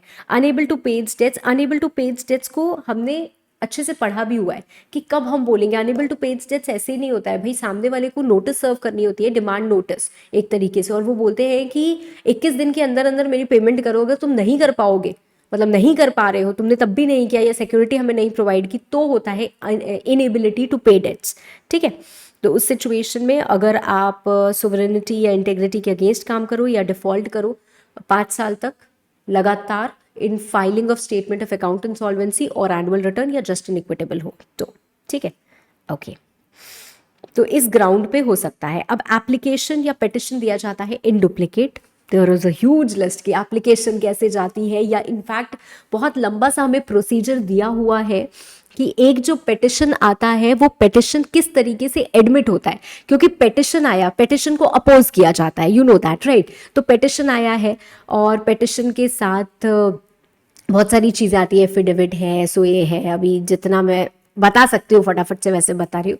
उसके बाद एक और एफिडेविट आता है, उसको काउंटर करना है, ये 14 डेज पहले पहुंचना चाहिए, 7 डेज पहले पहुंचना चाहिए, ये कम से कम 2 दिन पहले पहुंचना चाहिए, वो 5 डेज पहले पहुंचना चाहिए। So there is a huge that you have to understand, but given the coverage in your syllabus, मैंने बच्चों को एडवाइस किया है, आपको भी मैं यही बोल रही हूँ कि कुछ चीज़ें हैं, जैसे मैंने इसको सिंप्लीफाई करके आपको छोटे में बताया, तो आप ये प्रोसीजर याद रखो कि आपसे एग्जाम में अगर डायरेक्ट क्वेश्चन आता है winding up of LLP by NCLT, तो आप इस चार्ट के थ्रू इन चीज़ों को वो करके अच्छे से बना सकते हो और लिख सकते हो, ठीक है। अगर आपसे इंट्रिकेट डिटेल्स पूछे जाते हैं तो एक आधी पूछे जाएंगे, भाई वो छोड़ दो, क्योंकि आप नहीं याद कर सकते हो। कम से कम 50 फॉर्म नंबर्स आपके उसमें दिए हो, 50 तो थोड़ा एग्जैजरेट करके मैंने बोल दिया, बट 25 तो दिए होंगे, तो इतने नहीं याद कर सकते, इसका ये उसका वो, and probably you don't even know, आपको नहीं पता है एफिडेविट 4 जगह लिखा है, तो कौन से वाले एफिडेविट की हम बात कर रहे हैं, एडवर्टीजमेंट किसको बात कर रहे हैं, तो आपको उतना डिटेल नहीं पता पड़ पाएगा, ठीक है ना। चलो खैर, पिटिशन कौन दे सकता है, एलएलपी या उसका पार्टनर, या फिर क्रेडिटर आरओसी या सीजी भी दे सकते हैं। एलएलपी या उसका पार्टनर खुद ही अगर एप्लीकेशन दे रहा है तो भाई उनको अपने स्टेटमेंट ऑफ अफेयर्स, मतलब अपनी स्थिति के बारे में पता है ना, तो वो जो स्टेटमेंट ऑफ अफेयर्स एक वो बना के प्लस द रेजोल्यूशन के हमने पास किया है वो भी देते हैं, इसके साथ साथ एफिडेविट भी जाता है कि ये सही है, ठीक है, हाँ एफिडेविट भी जाता है, तो ये वो दे सकते हैं। पर अगर क्रेडिटर आरओसी या सेंट्रल गवर्नमेंट पिटिशन फाइल कर रहे हैं कि इस एलएलपी को बंद करो, तो भाई उनको एलएलपी के स्टेटमेंट ऑफ अफेयर्स नहीं मिलेंगे, तो वो विदाउट एसओए फाइल करते हैं। उसके बाद एनसीएलटी डायरेक्ट करेगा कि आप एलएलपी एसओए फाइल करो। अगर आप एसओए फाइल नहीं करते हो then you also lose your chance to oppose कि नहीं हमारी एलएलपी बंद नहीं होनी चाहिए, तो आपको डायरेक्शन दिया जाता है कि आप एसओए फाइल करिए। साथ साथ अगर आपको आपत्ति है, ऑब्जेक्शन है, सामने वाले ने आपके अगेंस्ट पिटिशन फाइल किया है कि इस एलएलपी की वाइंडिंग अप की जाए, तो अगर आपको ऑब्जेक्शन है तो आप अपोज करिए। साथ साथ वो उनको डायरेक्ट भी कर सकते हैं, जैसे कोई क्रेडिटर है तो उसको डायरेक्ट कर सकते हैं कि रीजनेबल सिक्योरिटी डिपॉजिट कराओ, ठीक है।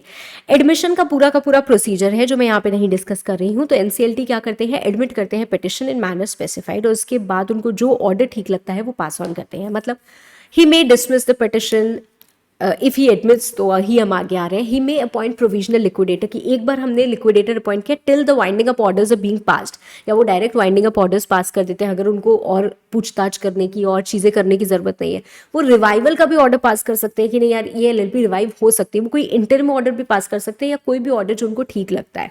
अगर वाइंडिंग अप ऑर्डर पास होता है तो विद इन 15 डेज वो इंटीमेट करेंगे लिक्विडेटर को एंड आरओसी को इन फॉर्म 12। आरओसी उसको नोटिफाई कर देते हैं ऑफिशियल गैजेट में कि इस पर्टिकुलर एलएलपी का वाइंडिंग अप ऑर्डर पास हो गया है, ठीक है। लिक्विडेटर अब क्या करेगा, 15 दिन के अंदर अंदर एलएलपी पार्टनर सबको मतलब नोटिस देता है एंड अपनी कस्टडी में लेता है सारी property books, all types of properties, right. Then within 60 days of passing of winding up order आपको रिपोर्ट बनानी होती है एनसीएलटी को, जिसमें आप सारे के सारे डिटेल्स लिखते हो। मैम कौन से सारे डिटेल्स लिखने होते हैं, ये कितने एसेट है, कितना कैश इन हैंड है, कितना बैंक है, मार्केटेबल सिक्योरिटी क्या है, कितना कंट्रीब्यूशन पार्टनर्स ने दिया है, कितना आउटस्टैंडिंग है, कितनी हमारी लायबिलिटीज है, कितनी डेट्स हैं, कितनी गारंटी एलएलपी ने ली हुई है, पार्टनर्स कौन है, इंटेंजिबल एसेट कौन है, कितने कॉन्ट्रैक्ट्स हैं हमारे अभी, ठीक है। और या एलएलपी या कंपनी में किसी में जिसमें इन्होंने पैसा लगाया हो, कितने इनके लीगल केसेस हैं, कौन से डॉक्यूमेंट्स हैं जो हमने कस्टडी में ले लिए हैं, क्या कोई स्कीम ऑफ रिवाइवल है, कोई भी और इन्फॉर्मेशन जो ठीक लगे। तो ये सारे के सारे डिटेल्स लगा के हम क्या करते हैं, कंटेनिंग ऑल दीज डिटेल्स हम रिपोर्ट बना के देते हैं एनसीएलटी को। अगर एनसीएलटी को रिपोर्ट में दिखा कि यार ये तो फ्रॉड का केस हो सकता है, तो वो फर्दर इन्वेस्टिगेशन का ऑर्डर पास कर सकते हैं। अगर उनको स्कोप दिखा यार ये रिहैबिलिटेशन में जा सकता है, दिस एलएलपी में बी रिवाइव, तो वो उसका ऑर्डर पास कर सकते हैं। अगर उनको ये लगा कि यार इस एलएलपी को एज इट इज बेच दो किसी और को, बिकॉज बिजनेस सब मजे में चल रहा है, बट हाँ ठीक है कुछ इश्यूज हैं जिससे ये लोग कैरी ऑन नहीं कर सकते, but business is good, so they may order it to be sale as going concern, ठीक है। अदरवाइज इन जनरल सिचुएशन वो कंसिडर करते हैं रिपोर्ट को और टाइम लिमिट फिक्स कर देते हैं कि इतने टाइम के अंदर अंदर आपका पूरी वाइंडिंग अप हो जानी चाहिए और डिसोल्यूशन हो जाना चाहिए। अगर एलएलपी लिक्विडेटर को लगता है नहीं यार आपने तो बहुत कम टाइम दिया है तो वो एक्सटेंशन मांग सकते हैं मैक्सिमम 30 डेज का, ठीक है। लिक्विडेटर अब आपकी ड्यूटी बनती है कि आप बुक्स मेंटेन करेंगे और उन बुक्स को ऑडिट कराएंगे, ठीक है। इसके बाद आप एक क्वार्टरली रिपोर्ट फाइल करते हो इन फॉर्म नंबर 13, एनसीएलटी को देते हो, एनसीएलटी उसको रिव्यू कर सकती है और बीच बीच में एडिशनल ऑर्डर्स भी पास कर सकती है। कोई भी पर्सन अगर एग्रीव्ड है by the action of liquidator तो एनसीएलटी को अपील कर सकते हैं। एनसीएलटी क्या करेगी, कंफर्म करेगी, रिवर्स करेगी या मोडिफाई करेगी, ठीक है।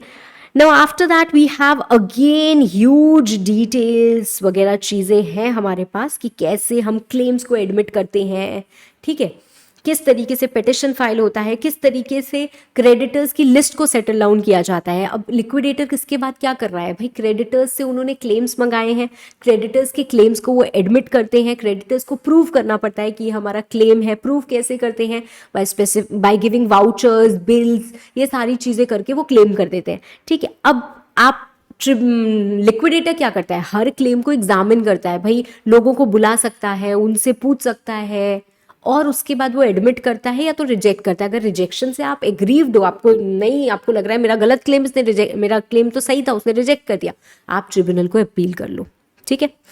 अदरवाइज क्या है, अदरवाइज उसने दिया और लिक्विडेटर ने क्लेम लिया, क्लेम लेने के बाद वो एक लिस्ट तैयार करते हैं। एक लिस्ट बनाने के बाद वो क्या करते हैं, इस लिस्ट को किसको देते हैं, ट्रिब्यूनल को देते हैं।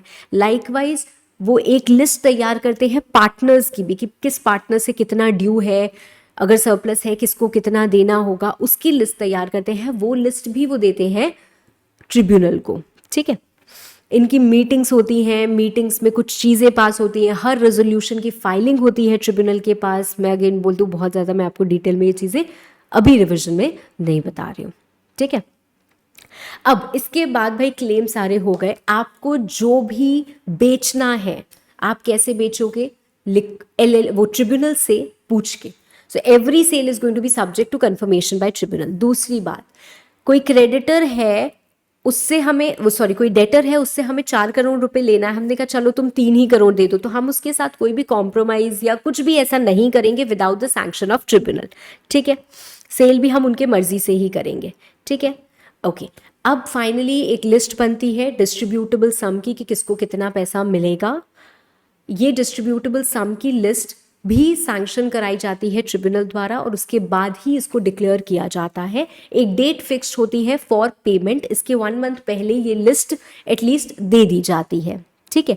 इसके बाद कोई बंदा अगर है उस लिस्ट में और वो बोलता है कि मुझे नहीं, इसको पैसा दे दो, मैं ऑथराइज कर रहा हूँ, तो इस तरीके की एप्लीकेशंस आ सकती हैं। अकॉर्डिंगली पैसे डिस्ट्रीब्यूट किए जाते हैं। पैसे कैसे डिस्ट्रीब्यूट किए जाते हैं, रजिस्टर्ड पोस्ट से या कोई भी और मोड जो प्रिस्क्राइब किया गया हो।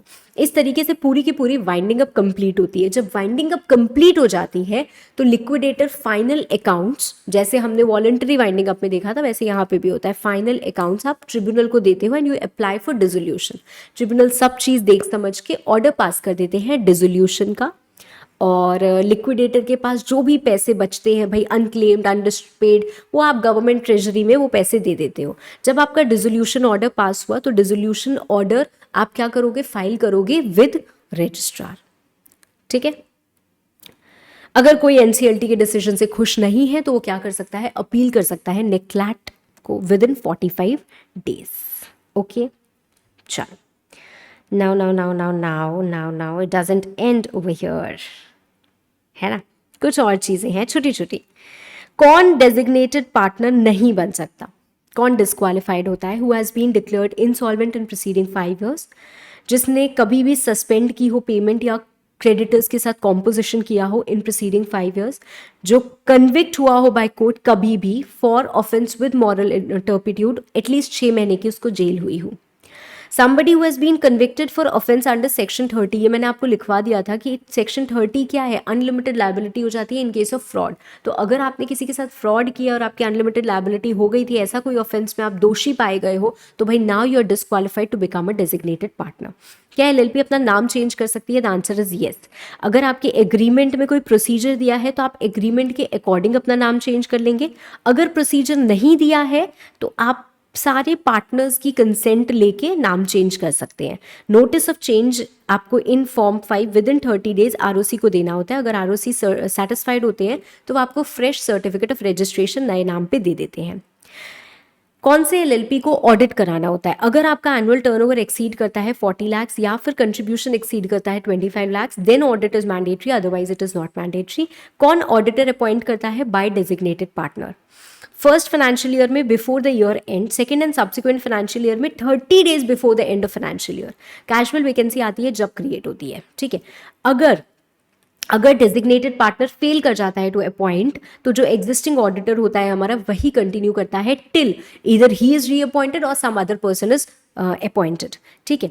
क्या ऑडिटर को रिमूव किया जा सकता है? The answer is yes. अगर आपके एलएलपी एग्रीमेंट में कोई प्रोसीजर दिया है तो उसके हिसाब से, या फिर कंसेंट ऑफ ऑल पार्टनर्स। क्या ऑडिटर खुद रिजाइन कर सकता है? The answer is yes, by giving written notice plus the statement of circumstances, ठीक है। और इसको आप डिपॉजिट करोगे एट द रजिस्टर्ड ऑफिस, ठीक है। So auditor who is not willing to be reappointed वो एक रिटन नोटिस देता है एलएलपी को एटलीस्ट 14 डेज प्रायर, ठीक है, prior to the date of appointment, to the last date fix for appointment, है ना। Time allowed for appointing new auditor, ठीक है। Okay, so I think so far the things are clear. इसके बाद जो बात आती है वो आती है preservation of documents, which is again something which is important, है ना। प्रिजर्वेशन ऑफ डॉक्यूमेंट्स, तो आपको ये याद करना होगा कि कौन से डॉक्यूमेंट्स हैं जिनको हम परमानेंटली प्रिजर्व करते हैं, कौन से डॉक्यूमेंट्स हैं जिनको हम 21 ईयर्स करते हैं, कौन से डॉक्यूमेंट्स हैं जिनको हम 5 ईयर्स प्रिजर्व करते हैं, कौन से डॉक्यूमेंट्स जिनको हम 3 ईयर्स प्रिजर्व करते हैं, ठीक है। Distinction, of course, you can read it on your own. It is very simplified. Thank you.